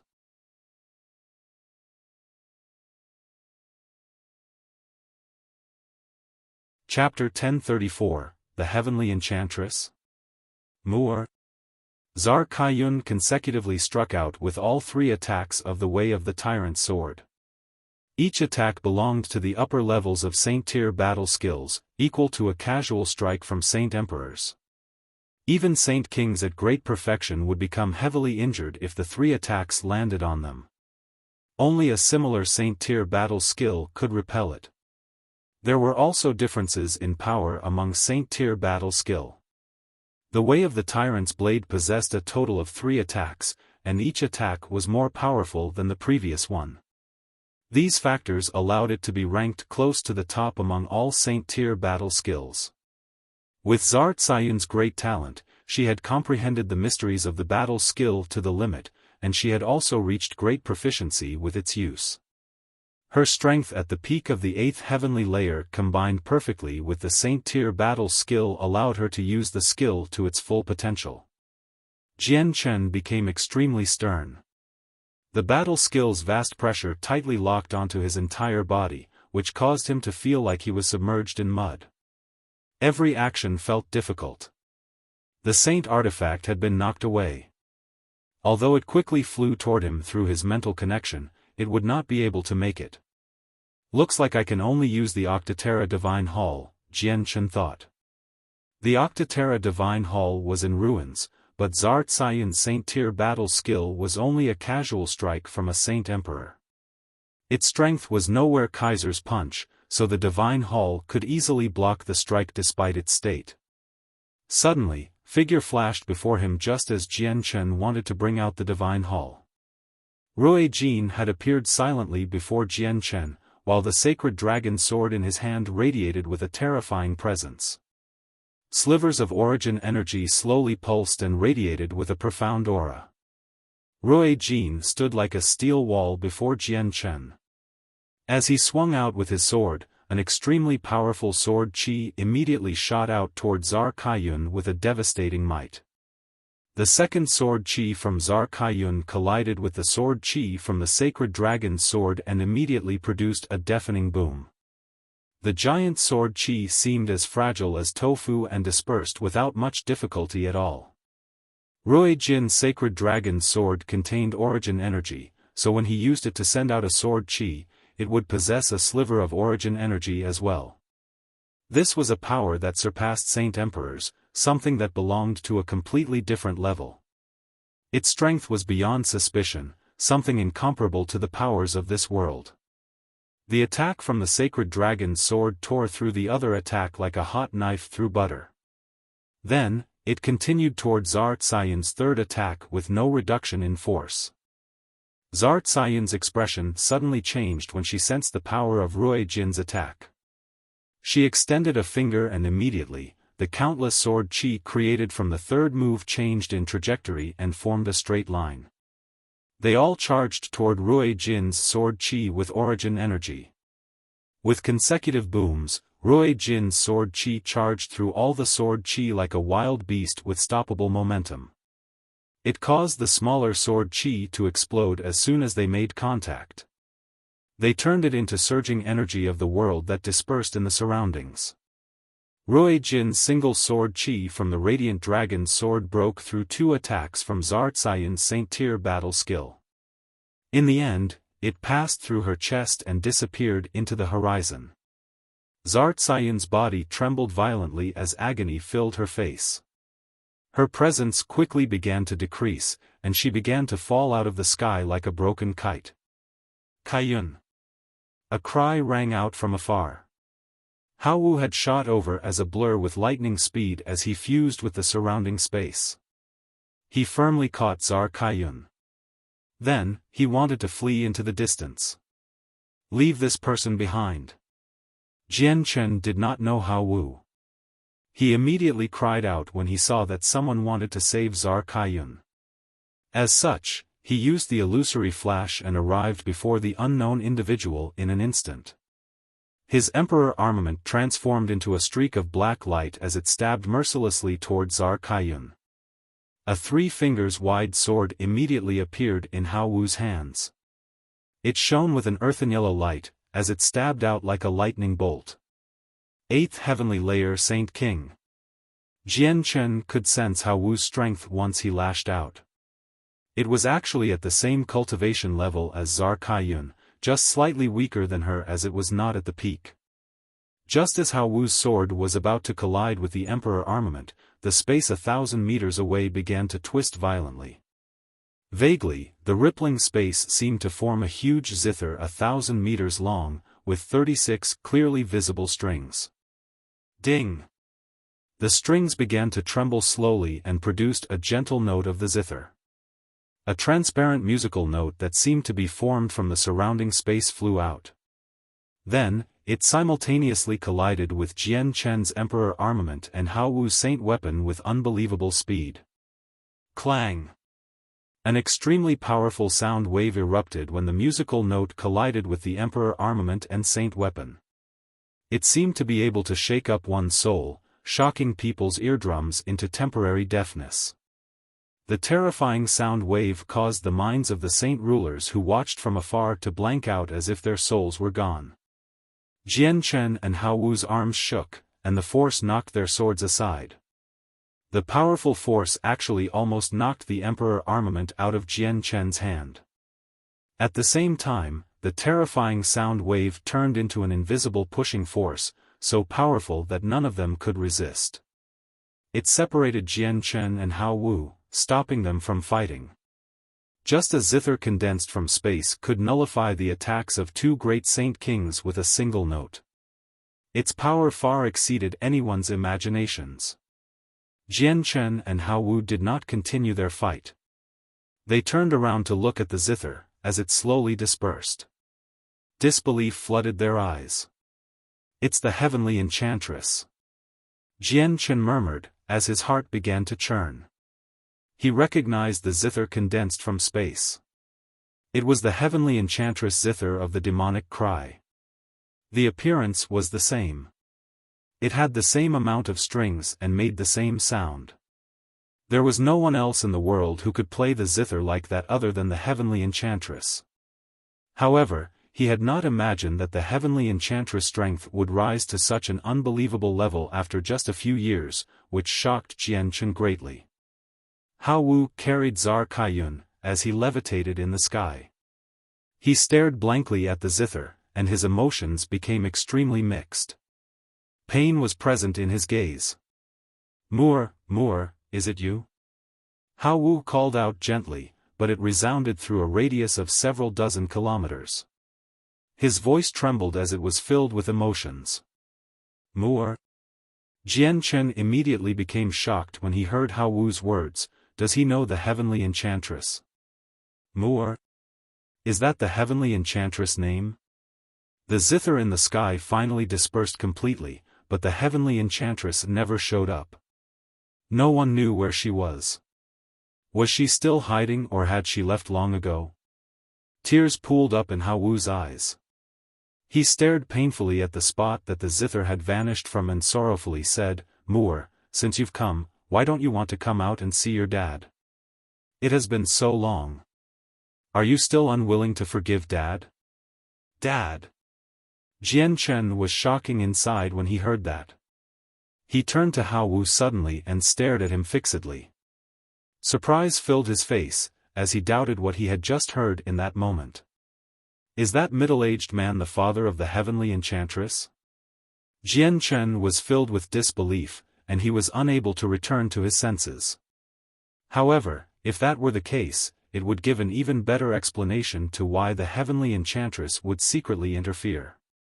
Rui Jin, Hong Lian, and He Yu also stared sternly at the space where the zither had disappeared. They remained silent. That little girl has become so powerful. She is actually able to move around tracelessly. Even I can't sense her presence. A while later, He Yu sighed emotionally. When we met her several years ago on Dragon Island, she was still a saint ruler. How did she become so powerful? Was she always hiding her strength before? If that's really the case, then her ability to conceal her abilities is just too great, Rui Jin murmured. He was still confused after much thought. That person is very powerful. Just a single note is enough for my soul to tremble. Do you recognize her? Hong Lian stared fixedly on the space where the zither had vanished. She was extremely stern. Rui Jin nodded and replied, I've met her before. She was with Jian Chen at that time. She uses the zither as a weapon and uses sound to fight people. She walks an extremely rare path of cultivation, but I just never thought that she will become so powerful. Hao Wu. Zar Kaiyun stared at Hao Wu emotionally, as he carried her. She called out gently. Her purple dress had already become dyed red with blood, which made her seem extremely miserable. Hao Wu lowered his head to look at her. His expression became mixed. Kaiyun, how are you? Are you heavily injured? Hao Wu's voice was filled with concern. Zar Kaiyun shook her head gently, as tears ran down her cheek. Her voice was filled with tenderness and injustice.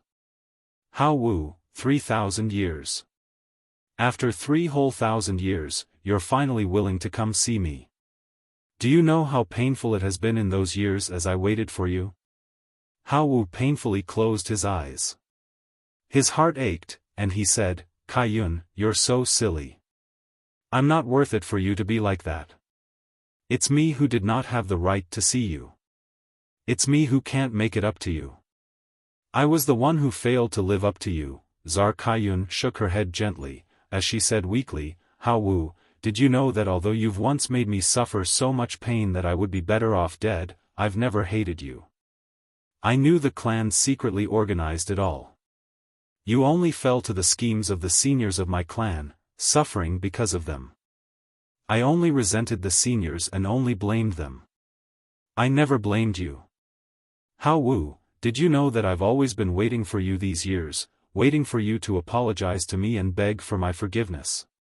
It's a pity that my wish never came true. I waited painfully for you for 3,000 years, yet you didn't even want to come see me. Heartbreak filled Zar Tsayin's voice.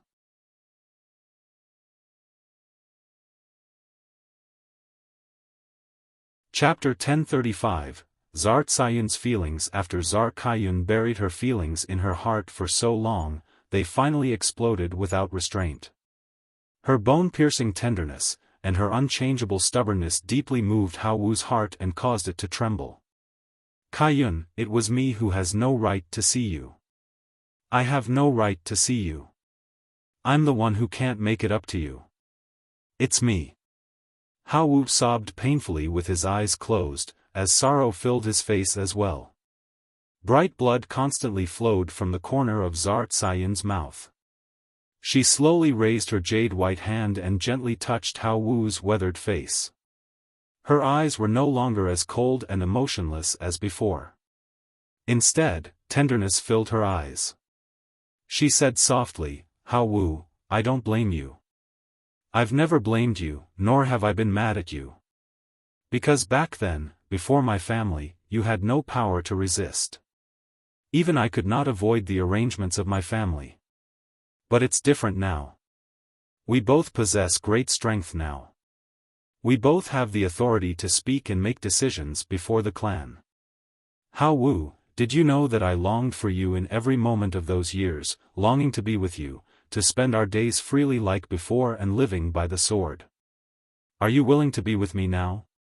Zar Kaiyun stared stubbornly at Hao Wu, as anticipation filled her. At that moment, the sky became abnormally silent. Other than the wild wind, there was only Hao Wu and Zar Tsayin's voice. All the saint rulers from the 8 clans flew over. They stood silently in the distance, as they watched everything unfold.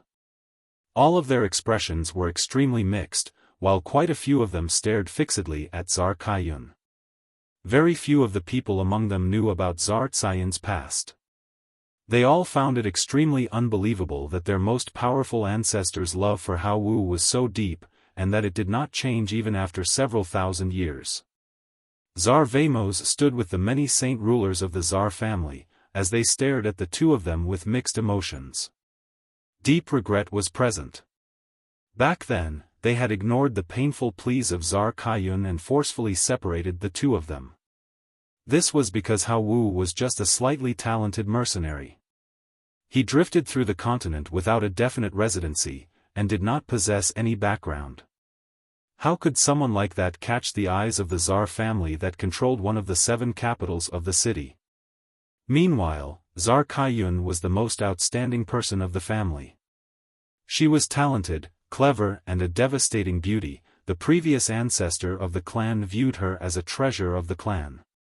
They loved her dearly, but how could they let such an impressive clan member marry a mercenary that did not even have a home? As a result, a series of matters followed.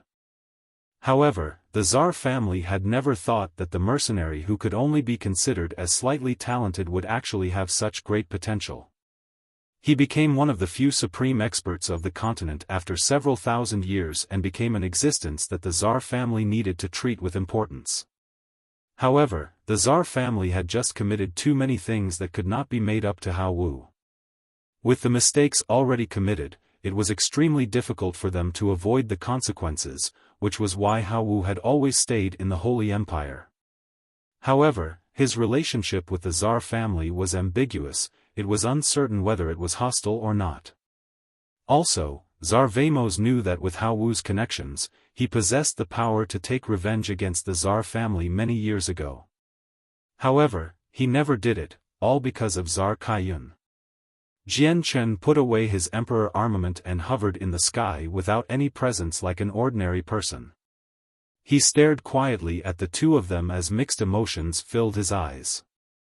The light in his eyes flickered, as he was thinking of something. Rui Jin, Hong Lian, He Yu, and the 4 protectors of the Bloodsword sect silently stood with Jian Chen. Hao Wu closed his eyes painfully once more, as he listened to Tsar Kaiyun. He did not reply even after a very long time. Tsar Kaiyun stared at him for a very long time, before she became dejected. Tears rolled uncontrollably down her cheeks. Hao Wu, I know you still love me. You've always loved me, right? Hao Wu nodded his head gently without saying anything. The main reason why you're unwilling to be with me is because of your daughter, right? You're afraid that your daughter will never forgive you, right? Asked Tsar Tsayuns in a pained voice. I'm sorry, Kaiyun. Hao Wu rubbed Kaiyun's cheeks gently as pain filled his heart. Clearly, he had always been deeply in love with Tsar Kaiyun, but he could not be with his lover due to certain reasons. He had not even met her in 3 whole thousand years. Tsar Tsayun's lips curled into a smile, as she slowly closed her eyes in a satisfied manner.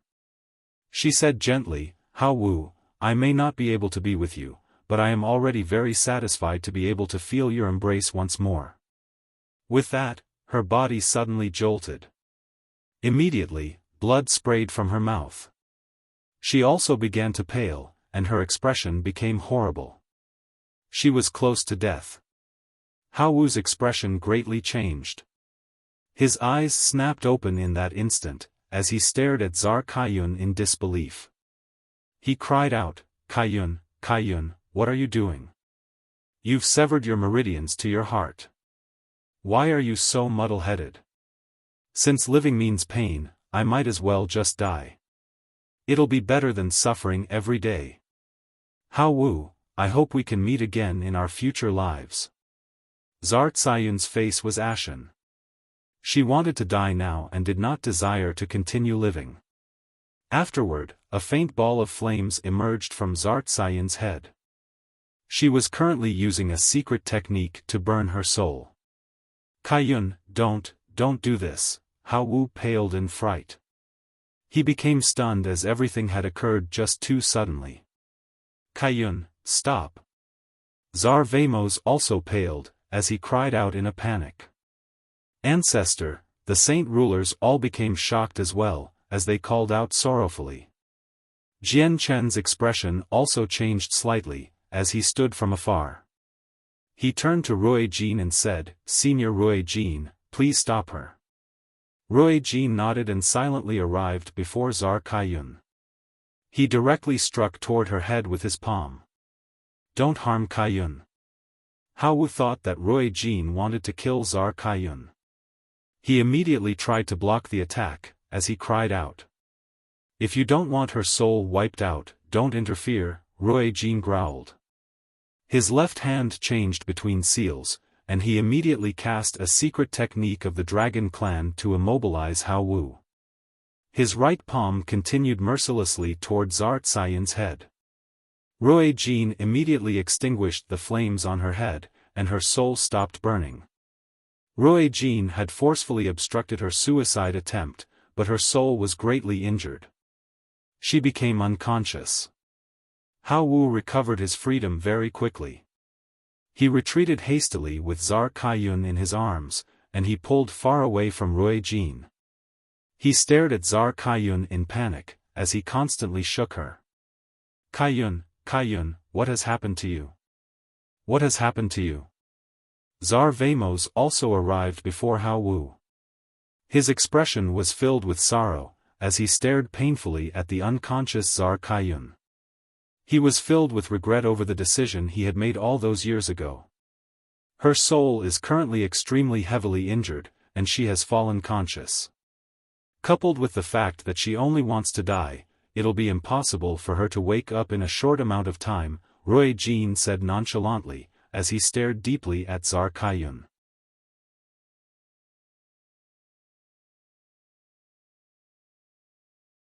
Chapter 1036, Meeting Yangling Again, 1, Kaiyun, you're so muddle-headed. You really are so muddle-headed. Why did you do something like this? Why? Hao Wu was torn with grief. He touched Zar Cyan's pale face with his coarse hand. His heart ached. Zar Vamos' face was streaked with tears. He too was in great sorrow when he saw the pained state of his great-granddaughter since she was like this due to him. It was because of the matter all those years ago that led to the horrible relationship between him and Zar Kaiyun. Sigh, I regret, Zar Vamos said painfully. Zar Cyan's state would severely affect the power of the clan. Kaiyun, wake up. Quickly wake up. I'll take you back home, to the home that belongs to us. We'll live the life we once had, Hao Wu murmured quietly since he wanted to wake her up. However, Zar Cyan's eyes did not even twitch, as if she had not heard him at all. Hao Wu, give Kaiyun to me. The Zar family will use everything we have to save her, Zar Vamos said to Hao Wu. A sharp light immediately flickered through Hao Wu's sorrowful gaze when he heard that. He stared at Zar Vamos in resentment and coldly said, Zar Vamos, think about what you did all those years ago. What dignity do you have left to take Kaiyun from me? You don't even have that right. Zar Vamos, if it weren't for Kaiyun, did you really think that your Zar family would have been able to be as carefree as it is now? Hao Wu's words were like drenching Zar Vamos in cold water. His entire body became cold as he stood there blankly. His soul seemed to have left his body. Then, Hao Wu looked at Jian Chen. He quickly glanced past Rui Jin and He Yu from the corner of his eyes. A sliver of fear appeared in the depths of his eyes as he said, Jian Chen, Kaiyun is no longer a member of the Zar family. Now that she has fallen into such a miserable state, I hope you can wipe the slate between you and her. Any matters of the Zar family have nothing to do with. Does that satisfy you? Jian Chen's expression was extremely mixed. He slowly nodded and said, Senior Hao Wu, allow me to ask you one question. What is your relationship with the heavenly enchantress? Although Jian Chen had already guessed that Hao Wu was her father, he wanted to confirm it. Hao Wu's face immediately darkened with that. He said dejectedly, she's my daughter, but she does not recognize me as her father. Hao Wu became filled with pain when Jian Chen mentioned the heavenly enchantress. His heart ached. Although he had known it would be like this beforehand, Jian Chen still gasped inside after he learned this news from Hao Wu personally. Jian Chen calmed down very quickly. He slowly flew to Hao Wu's side and stared at the unconscious Zar Kaiyun with mixed feelings. After hesitating slightly, Jian Chen slowly closed his eyes. Immediately, a ball of extremely dense, milky white light began to radiate from Jian Chen. It encased his entire body and obscured his appearance. Jian Chen seemed to have become a radiant god that was bathing in the light. His stern expression was filled with a divine awe, as if he could not be impinged upon. This is the origin energy of Radiant Saint Force. I never thought he had already reached the 7th class. The President and Grand Elder of the Radiant Saint Master Union both cried out when they saw this. They were astounded. Although Jian Chen had taken away the Saint artifact of the Union, it was not easy for a Class 6 Radiant Saint Master to become a Class 7 Radiant Saint Master. It was definitely unprecedented on the continent for someone at Jian Chen's age to reach the 7th class. He really is a prodigy. Though it's a pity, the President shook his head as he sighed. Pity flooded his face. Jian Chen had personally used the origin energy of Radiant Saint Force to heal Zar Kaiyun. His decision regarding Zar Kaiyun was displayed through this action. Although he and the Heavenly Enchantress were not married, matters that only occurred after marriage had happened between them. The Heavenly Enchantress was Hao Wu's daughter, while Hao Wu and Zar Kaiyun were deeply in love with each other. Their deep affection had moved Jian Chen. Jian Chen had no idea just what had happened between the three of them to cause such a complicated situation, but just from their relationship on the surface, Jian Chen was certain of his choice. If he continued his attempts on Zar Cayun's life, Hao Wu would definitely fight him to the death. His relationship with Hao Wu would also become one of hostility, which was not something Jian Chen wanted to see. Also, the Heavenly Enchantress had secretly prevented the battle between the two of them just as they were about to clash. Perhaps, the Heavenly Enchantress did not want to see her father fight with Jian Chen in such a life-or-death fashion. He had learned from Hao Wu that the Heavenly Enchantress had never recognized him as a father, but they were still father and daughter after all. The wound from Rui Jin's sacred dragon sword was rather severe. The powerful origin energy had devoured her flesh and formed a fist-sized hole, but with the regenerative properties of Radiant Saint Force origin energy, Jian Chen only needed a single strand to completely heal Zar Kaiyun. However, she did not awaken.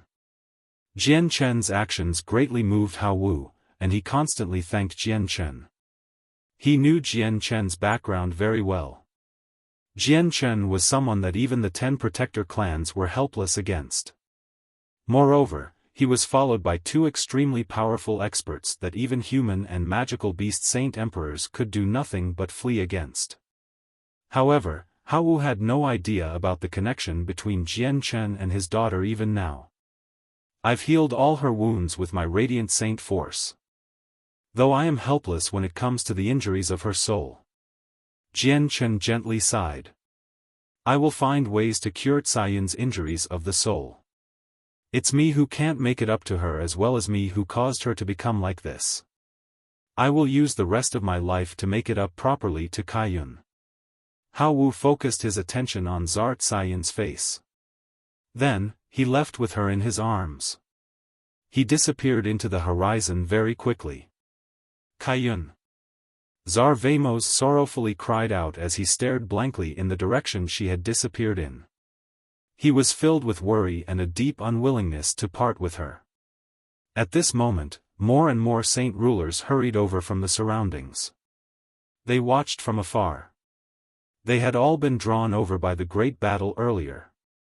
Jian Chen casually glanced past the empty space up ahead.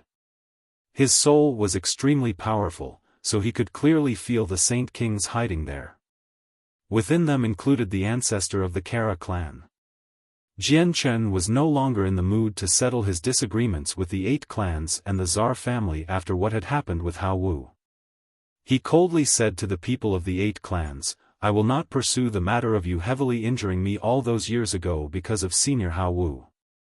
You may have escaped death, but you have not escaped punishment. With that, all the saint rulers of the 8 clans relaxed. All of them revealed expressions of relief, like they had just escaped a disaster. What they feared the most was Jian Chen taking revenge for what had happened all those years ago, since they would be helpless if he actually took action. Jian Chen, my Qing family is filled with deep regret regarding what we did to you all those years ago. To thank you for not killing me, I will heavily injure myself as the price. To give brother Jian Chen an explanation, the saint ruler of the Qing family spoke first. He then punched himself in the chest. Blood sprayed from his mouth into the air as he became heavily injured. Afterward, the other saint rulers of the 8 clans all heavily injured themselves as well. They were paying the price for what they did all those years ago, as well as giving Jian Chen an explanation and thanking him for not killing them. This scene caused a great discussion to break out among those who were watching. They all began to whisper to one another. The enmity between Jian Chen and the 8 clans from all those years ago could be considered to have reached a complete conclusion. Although Hao Wu and Czar Kaiyun disrupted Jian Chen's plans and made him deviate from them, it still could be considered a perfect conclusion. Then, Jian Chen arrived before the group of people from the Radiant Saint Master Union after he dealt with the 8 clans. He clasped his hands and said with mixed emotions, "Jian Chen greets the President and the Grand Elder."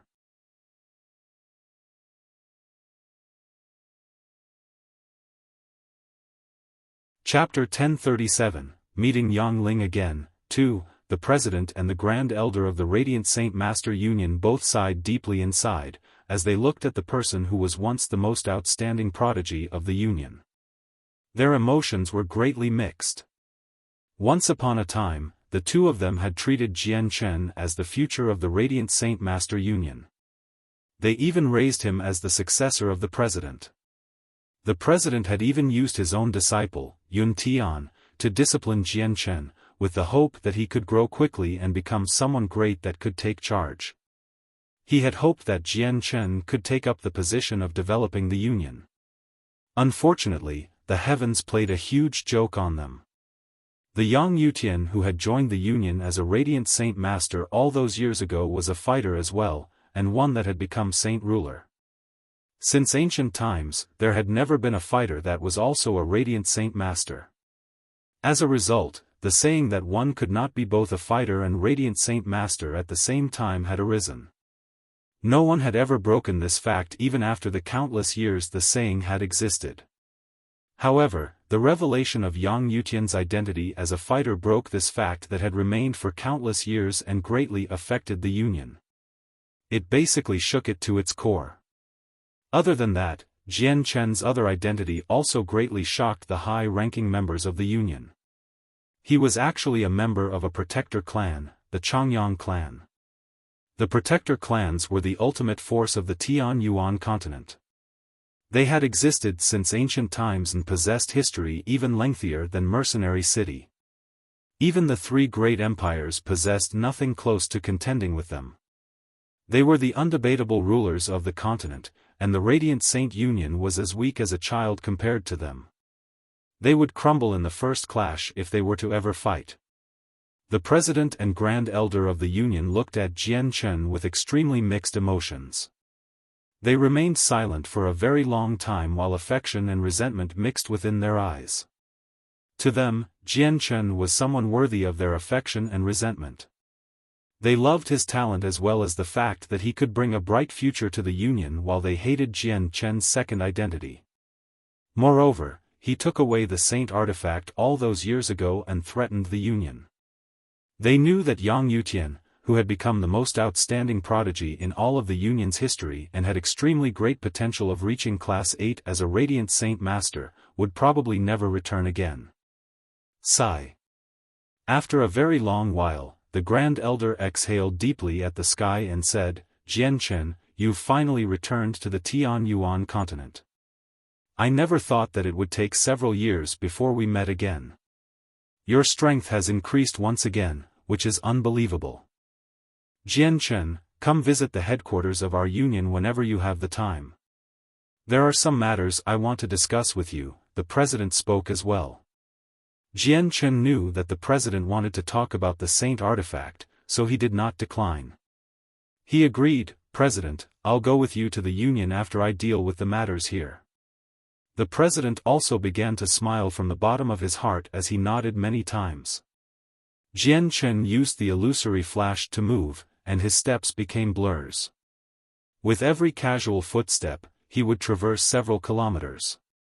Although Jian Chen did not go ahead and comprehend it purposefully, he had become more and more proficient with it after using the special movement battle skill many times. His grasp of it was currently improving unconsciously.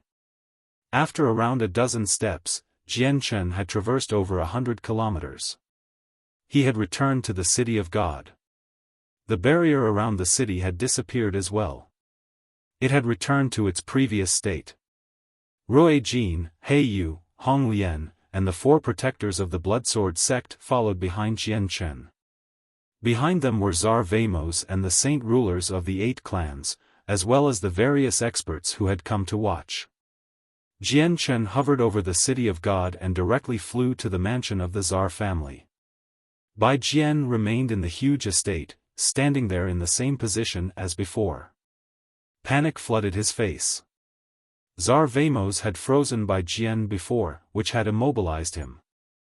Although Tsar Kaiyun had snatched him away later, she did not remove the force that trapped him place, so all he could do was stand there obediently. He could not even flee even when he wanted to. Bai Jian, I'd like to see who will be saving you now. Jian Chen stared icily at Bai Jian. Powerful killing intent radiated from Jian Chen without any restraint. It caused the surrounding temperature to plummet. Bai Jian's expression immediately changed when he saw Jian Chen return safe and sound. He became absolutely horrified, and fear flooded his face. Don't kill me, Jian Chen, don't kill me. I am great friends with the Heavenly Enchantress. If you kill me, the Heavenly Enchantress will never forgive you. She will hate you for the rest of her life, Bai Jian said with a trembling voice. He had already become pale white since he knew he was facing the moment of his death. Bai Jian, if it were not for the experts of the Changyang clan arriving in time for the matter of Flame City, all my good friends probably would have died by your hands, and I have even heard that you were interested in my fiancée, Yu, right? Jian Chen's gaze became even colder as killing intent boiled in his heart. No, that's not true, Jian Chen. That's not true. It's all a misunderstanding, Bai Jian paled in fright. He frantically denied the accusations and wanted to explain himself. Jian Chen was not convinced at all.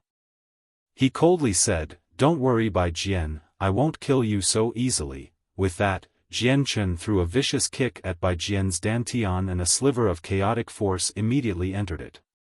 The chaotic force destroyed his saint weapon while his dantian completely collapsed. The powerful force had even crushed his organs into mush. Bai Jian produced an extremely miserable shriek.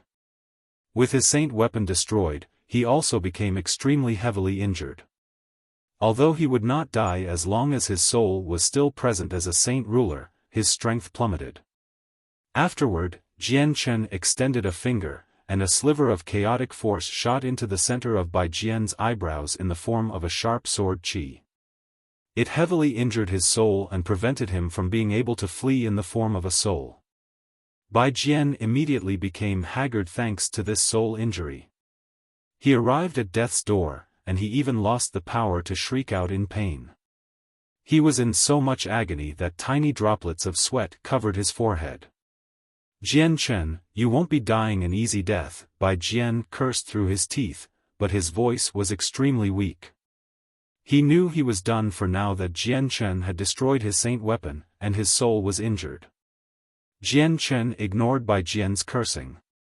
He did not need to get mad at someone who was about to die. Then, he sucked Bai Jian into the artifact space and left the Tsar family estate. Jian Chen gathered in a beautifully decorated room with the president and grand elder on the very top floor. After a short talk, Jian Chen gained an even better grasp of the current union. A great uproar had indeed erupted in the upper echelon of the union with the loss of the saint artifact, almost causing the union to collapse. In the end, they managed to emerge safely, all because of the secret assistance from the 3 great clans of the Holy Empire, which allowed the union to survive the disaster. The Radiant Saint Master Union was not a weak force. As long as they existed within the Holy Empire, they remained a force of the Holy Empire. This was why the 3 great clans did not wish to see the union collapse, since experts of the union would join other organizations or the other 2 empires. This would strengthen their enemies. The Union and the three great clans silenced the matter regarding the loss of the Saint artifact to prevent it from spreading any further. Then, they announced some other reason to cover the truth. Jian Chen had even learned from the President and the Grand Elder that all the Radiant Saint Masters that placed in the top 10 last time had failed to reach Class 7 other than him. This included Kara Liwei, the person known to be the greatest Class 6 Radiant Saint Master. None of them fused with the origin energy of Radiant Saint Force successfully. Jian Chen, our Union may have lost the Saint artifact, but as long as the origin energy source in our possession doesn't run out, our Union can continue existing. According to your request many years ago, we have been devoting all our efforts in finding items that can store the origin energy of Radiant Saint Force. We've gathered quite a few, and they're all in this space ring. I hope you can help us collect some more origin energy the next time the seal of the artifact loosens, the President pleaded. He knew that the existence of the current Union would all be up to Jian Chen. If the Union lost its source of Radiant Saint Force origin energy, it would no longer have the power to gather all the high-class Radiant Saint Masters of the continent. Jian Chen accepted the space ring. President, don't worry. I will definitely store enough origin energy for you the next time the seal loosens. I will be able to relax if that's the case. The President and the Grand Elder both became relieved. Their thumping hearts calmed down, and they became much more at ease. Jian Chen pondered in silence as he sat in the chair. Reminiscence filled his eyes. Scenes of when he was in the City of God as a Class 6 Radiant Saint Master flashed through his head again. At that moment, he remembered his bodyguard back then, Yang Ling. That fellow was even willing to throw his own life away to protect Jian Chen. There was also that chatterbox, Quan Yukai, who always stuck to him in an attempt to obtain the radiant arts. Yang Ling loyalty had once moved Jian Chen deeply. Although he was just a bodyguard, Jian Chen had never treated him as an outsider during the time he spent with him. He treated him as a friend, even though he was just a Heaven Saint Master. President, Grand Elder, may I meet my bodyguard from back then, Yang Ling? Jian Chen asked. It was impossible for the President to not fulfill Jian Chen's small request. He immediately sent people to contact Yang Ling. Then, he smiled and said, there were 2 people of the top 10 from last time who succeeded a little in fusing with the origin energy. One of them was the chosen daughter of the Kara clan, Kara Liwei. The other was Quan Yukai, who you once knew. Quan Yutsai's talent is pretty impressive as well, possessing the potential to reach Class 7, so I assigned Yang Ling to protect him.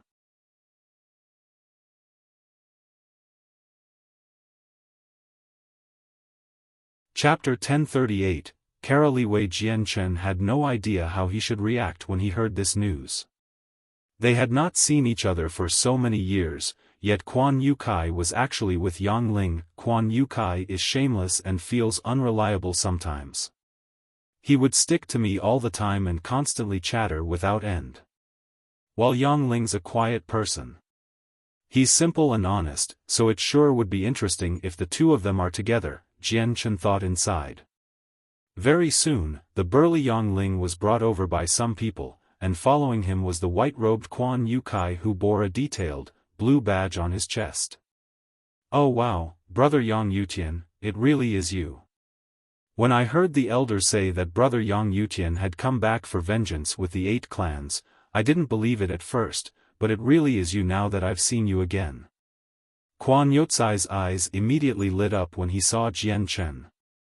Joy filled his face, and he shot over to Jian Chen's side as if he had not even seen the President and Grand Elder. He walked around Jian Chen as he examined him, asking in disbelief, Brother Yang Yutian, the elders can't be right, can they? Have you really come back to find revenge with the 8 clans, and that intense battle that just happened in the sky of the city can't have been you, right? The President furrowed his brows when he saw how Quan Yukai behaved. He chastised with a deep voice, Quan Yukai, do not be impolite to Brother Jian Chen. Ah! Teacher, Grand Elder, the 2 of you are here as well. Quan Yukai greets teacher and the Grand Elder. Quan Yukai only just seemed to have noticed the presence of the President and Grand Elder. He immediately stopped acting in such a joking manner and greeted the two of them courteously. After failing to fuse with the origin energy of Radiant Saint Force, he was taken on as a student of the President. However, his identity was nowhere near as great as Jian Chen and Yun Tian from before, who were disciples of the President. His relationship with the President was more akin to teacher and student.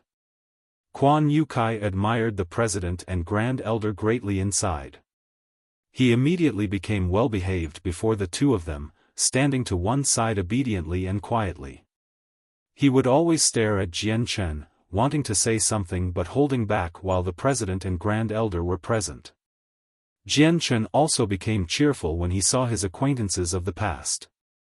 Although Quan Yukai and Yang Ling could not be considered life-and-death comrades, they were still friends that had once accompanied him. Quan Yukai, let's talk about the old days later. Jian Chen smiled at Quan Yukai as he stood there obediently. Quan Yukai nodded firmly. He only gave a small reply and did not say anything else as he glanced at the President and Grand Elder in an annoyed manner. Jian Chen looked to Yang Ling. He examined him in detail. After being separated for 10 years, Yang Ling was exactly the same as before with no changes whatsoever. Yang Ling, it's been several years since we last met. How have you been in those years? Jian Chen smiled. Yang Ling's gaze toward Jian Chen was slightly mixed. He then clasped his hands at Jian Chen courteously. Yang Ling greets the esteemed Master Yang Yutian. I thank Master Yang Yutian for your concern. Yang Ling has been very well in the past few years. Yang Ling, you can just call me Jian Chen. Jian Chen is my real name, said Jian Chen. Yes, Master Jian Chen. Yang Ling clasped his hands as he replied. He was just as polite as before. Jian Chen sat back on a large, comfy couch as he stared at Yang Ling in interest. He said steadily, Yang Ling, have you ever hated me? Jian Chen treated Yang Ling with great importance. Yang Ling's status in Jian Chen's heart had far exceeded Quan Youcai's, or even a few ordinary friends. Back then on the ferry on Fragrance River, he faced the assassination attempt of the 8 clans. Yang Ling was even willing to sacrifice his own life to protect Jian Chen and let him flee, which deeply touched Jian Chen. Yang Ling dares not. Yang Ling completely treated himself as a servant, possessing no pride as a heaven saint master. He spoke extremely politely. Yang Ling, do you still remember my promise back then? I once said to you that I will help you out given the chance. I will be following through with what I said now. Are you willing to follow me and become a saint ruler? Jian Chen swore. He was extremely confident in allowing Yang Ling reach saint ruler. Yang Ling's eyes immediately lit up when he heard about becoming a saint ruler. He ravished with joy, but the light in his eyes soon darkened. He glanced at the President of the Union. The President chuckled, Yang Ling, to be able to follow Brother Jian Chen would be the greatest fortune you will ever come across in your life. Why don't you hurry to thank Brother Jian Chen? I believe you'll be very successful in the future with Brother Jian Chen's help and become a supreme expert. Yang Ling behaved like he had just been pardoned from a crime. He became emotional and clasped his hands courteously to Jian Chen. I thank Master Jian Chen's kindness very much. Brother Jian Chen, we'll give Yang Ling to you. From now on, he is your person. The Union will no longer interfere with anything he does. The President expressed his position on Jian Chen once again. With Jian Chen's current status and strength, the Union could only obediently abide even if he wanted to take someone away from the Union. At that moment, a purple-badged elder walked into the room carrying an embroidered box. He directly made his way to the President and said, President, I have brought you the item you want from the treasury. The President accepted the box from the elder and then slowly opened it. 3 white, fist-sized rocks lay peacefully inside. They were all cubes and were transparent, like some type of high-quality jade. Brother Jian Chen, these 3 rocks are known to us as flaming jadeite. It's an extremely rare rock on the continent and cannot be found easily. Each piece is invaluable and extremely hard to find or purchase within the markets. The rock can store energy, and the power of the energy it can store depends on its quality. If a 9th heavenly layer saint ruler poured his power into it, even an ordinary person would be able to unleash a strike from a 9th heavenly layer saint ruler with the rock. This would apply to saint kings as well. The 3 flaming jadeites in my hand right now are of the highest quality and are completely able to store the power from a saint king at great perfection. Brother Jian Chen is someone with a family, so I'd like to gift these 3 rocks to Brother Jian Chen hoping that it can help out Brother Jian Chen a little. The president brought the box before Jian Chen before passing it to him. Jian Chen could not help but think back to when he first took part in the competition within the artifact spirit after hearing the president's explanations. A Class 6 Radiant Saint Master of the Tsar family had brought in a wondrous rock from outside and used it to dish out the strike of a Saint King. By the looks of it, the rock should have been a flaming jadeite that the president had just told him about. I thank the president for his grand gift. Jian Chen did not turn it down. He happily accepted the 3 rocks. The rocks could store the power of Saint Kings at great perfection, which meant that even ordinary people could produce a strike equal to Saint Kings at great perfection with the rock given that someone had poured energy into it beforehand. This was a valuable treasure to Jian Chen. Jian Chen stayed at the Union for 1 whole day. He spoke a lot with the president and grand elder and had even mentioned Yun Tian in their conversations. However, Jian Chen learned that Yun Tian had disappeared. Even when they used a secret technique to scour the continent, they failed to find his tracks. By the time Jian Chen left the Union, the sun had already set and darkness had descended, filling the entire world. Everything had been blanketed by the darkness of night. Brother Jian Chen, it's been 10 years since we last met, and who knows how long it will be until we meet again. Tonight, everything will be on me. I'd like to invite you to the most famous ferry of Fragrance River. Will brother give me that honor? Quan Yukai laughed. He had returned to his jolly mood like before once he left the Union. Jian Chen did not turn down Quan Yotsai's suggestion. He took a horse carriage to Fragrance River outside the city with Quan Yukai and the silent Yang Ling, as well as He Yu and Hong Lian. Rui Jin, on the other hand, had entered the Saint artifact with the flaming jadeites Jian Chen had obtained from the president to pour energy into them.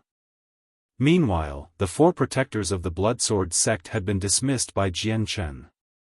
Jian Chen could not help but close his eyes as he sat in the rocky carriage. In that moment, his heart had become tranquil, which rarely happened. He felt like he had returned to before, back to when he was an esteemed Class 6 Radiant Saint Master. That night, Quan Yukai had paid the price. He booked the most famous ferry of Fragrance River, costing him several 100,000 crystal coins. However, that was nothing to a Class 6 Radiant Saint Master. The ferry rode through the wind and waves at night as gentle music played. Floating on the river, the 2 banks danced with lamplight as the sound of activity buzzed. This was the liveliest place every night, the place where aristocrats would gather. On the deck, Jian Chen, Quan Yukai, and Yang Ling toasted and drank heartily. They talked about everything while even the cat-sized white tiger had been let out of the artifact spirit. It was currently tasting and eating the various delicacies on the table. Yu Yu remained in the artifact space, using many low-class magical beasts to increase her strength. She possessed the secret protection of the artifact spirit, so Jian Chen did not worry about any dangers that would threaten her life. He Yu and Hong Lian had followed Jian Chen along, but they had no interest in participating in something like this with their age. They sat at the rear of the ship as they rested with their eyes closed. A white strike of light tore through the dark night sky, traveling to the ferry where Jian Chen was. Afterward, it slowly landed on the deck. Jian Chen, Quan Yukai, and Yang Ling all looked at the uninvited person. It was an alluring beauty in a white dress who seemed to be in her 20s. Yang Yutian, you've disappeared for 10 years. You've finally decided to come back. The beauty smiled gracefully as she made her way elegantly up to Jian Chen. I never thought that it would actually be Miss Kara Li Wei. Even after so many years, Miss Li Wei is still as beautiful as before with no change through the years. Jian Chen smiled back at the lady. She was the young lady of the Kara clan, Kara Li Wei.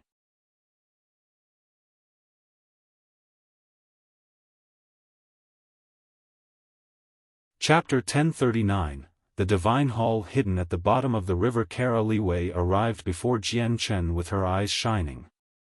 She smiled. 10 years have passed in the blink of an eye. Your temperament has undergone a huge change. It is like you're a completely new person. Yang Yutian, 10 years later, I am still the me from before, while you have stopped being your past self long ago. Reminiscence clouded her beautiful eyes, as she seemed to recollect everything in the past. Jian Chen smiled silently at Kara Li Wei's words, and he replied, Miss Li Wei really does like to joke. It may be 10 years since we last met, but I am still my old self. Even if my status and strength differ from before. Quan Yukai and Yang Ling drank together. They understood what was going on, so they excluded Jian Chen and refused to talk to him. However, they would glance at Jian Chen and Kara Li Wei at times, purposefully or otherwise. Really? Kara Li Wei smiled. She extended her slender, white fingers and poured wine into an empty cup on the table. Then, she glanced at Jian Chen and said, Since the current Yang Yutian is still the former Yang Yutian, do you still remember that in the artifact space, I saved you once? Of course, I remember. At that time, I was caught in a tight encirclement within the artifact space. It was all because Miss Li Wei arrived in time. You kept a portion of enemies busy, which allowed me enough time to cast Judgment Sword and change the situation, Jian Chen said with a smile. Then, how do you intend on paying me back for assisting you all those years ago? Her eyes glowed with an alluring light as she stared unblinkingly at Jian Chen's weathered face. She slightly smiled. When the seal of the Saint artifact loosens in 40 years, I will do everything I can to assist Miss Li Wei in breaking through. Does this satisfy Miss Li Wei? I hope the esteemed Yang Yutian does not break his promise and upsets me, Kara Li Wei quietly responded in a delicate and touching fashion. Afterward, she raised her cup to Jian Chen and said, Come, Yang Yutian. I want to toast you a cup for my successful breakthrough to Class 7 in 40 years' time. Kara Li Wei brought the cup of wine close to Jian Chen's lips. She stared at him with a slight flush on her beautiful face. Jian Chen had even caught a whiff of her faint fragrance from her fingers. The smell was intoxicating. Kara Li Wei was a beauty that outshined the moon. If Jian Chen did not possess a tough mental fortitude, he would have let down his guard long ago. Jian Chen chuckled as he accepted the cup of wine from Kara Li Wei. Then, he downed it completely. Yang Yutian, is the wine good? Kara Li Wei suddenly asked, as her eyes continued to shine. This wine is valuable, so of course it's, Jian Chen replied subconsciously. However, before he could finish his words, Kara Li Wei suddenly leaned forward. She kissed Jian Chen with her cherry-red lips. Jian Chen was caught off guard. He had never thought that Kara Li Wei would do something like this, and he immediately became stunned. However, he returned to his senses very soon. Their lips separated, and Kara Li Wei blushed. She slowly backed away with a slight smile. Spurt. Quan Yukai suddenly spat out a mouthful of wine while he was drinking heartily with Yang Ling. All of it landed on Yang Ling's face, as he too became stunned. Yang Ling used his clothes to wipe his face before looking at Quan Yukai in confusion. Master Quan Yukai, why have you spat all the wine onto my face? It's such a pity for such good wine. Miss Li Wei, you, Jian Chen was astounded, as he stared blankly at Kara Li Wei. Kara Li Wei giggled. Her smile was charming, while her blush deepened. She said, Yang Yutian, you must always remember that you owe me the most important thing. With that, dense radiant saint force suddenly began to condense into a cloud beneath Kara Liwei. She did not stick around. Instead, she stepped onto the cloud and left the ferry. She made her way to the riverbank. Yang Yutian, I might as well pass on a message from the ancestor of my clan. The Kara clan wishes to be eternal friends with you. Kara Liwei's voice rang through the sky. As her voice subsided, she disappeared into the darkness as well. Jian Chen, what are you waiting for? Go chase her. She's about to run away. Quan Yukai put down his cup and frantically called out to Jian Chen. He was panicking. Jian Chen looked in the direction that Kara Liwei had disappeared. He shook his head with a forced smile and gently sighed. Come, let's keep drinking. My God. You missed such a good opportunity. If you chased her, nothing would have been impossible. Regret filled Quan Yukai. Kara Liwei's appearance was only a small deviation from their plans. They returned to their previous state very quickly, continuing to heartily drink and talk. At that moment, the tight-robed Yu stood in a grassy plain within the artifact space. Beside her lay a 5-meter-long blue wolf littered with sword slashes. There had been bloodshed, and it had stopped breathing long ago. Yu wiped away the sweat on her forehead as she stood before the wolf's corpse. She murmured, Why do I suddenly feel so uneasy? After a period of silent thought, she called out to the empty space, Artifact Spirit.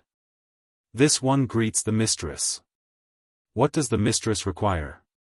The artifact spirit appeared beside Yu out of nowhere. It was extremely polite, as if it was talking to Jian Chen. Send me out of here, Yu said to the artifact spirit. Yes, mistress, replied the artifact spirit. He immediately contacted Jian Chen. After he gained Jian Chen's approval, he let Yu out. Yu's appearance on the ferry naturally piqued Yang Ling and Quan Youcai's curiosity. As a result, Jian Chen introduced Yu to them before continuing to drink. Yu changed into a white dress in the ship's hold, regaining her elegance and nobility as a princess. Afterward, she sat quietly next to Jian Chen and helped refill his cup. She did not speak a lot. At that moment, Hong Lian and He Yu's expressions changed. They sat at the rear of the ship. Both of their eyes suddenly snapped open. Then, they leaped to their feet. A gleam of light flashed in their eyes as they glared at the surface of the river. There's something wrong with the river, Hong Lian said with a deep voice. Her eyes were dyed red at that moment, as if flames rolled within them. At that moment, her eyes seemed to be able to penetrate the void and see through all illusions. A while later, she became surprised. She said with a deep voice, How is that possible? How can a divine hull hide at the bottom of the river? What? A divine hull? He Yu was also surprised as disbelief filled his face. Hong Lian nodded as she stared fixedly at the bottom of the river. The divine hull has been sealed at the bottom, which concealed all of its presence. Now that the seal has eroded with time, the divine hull is currently breaking free and floating to the top. As soon as Hong Lian finished speaking, the peaceful surface of the river suddenly began to churn.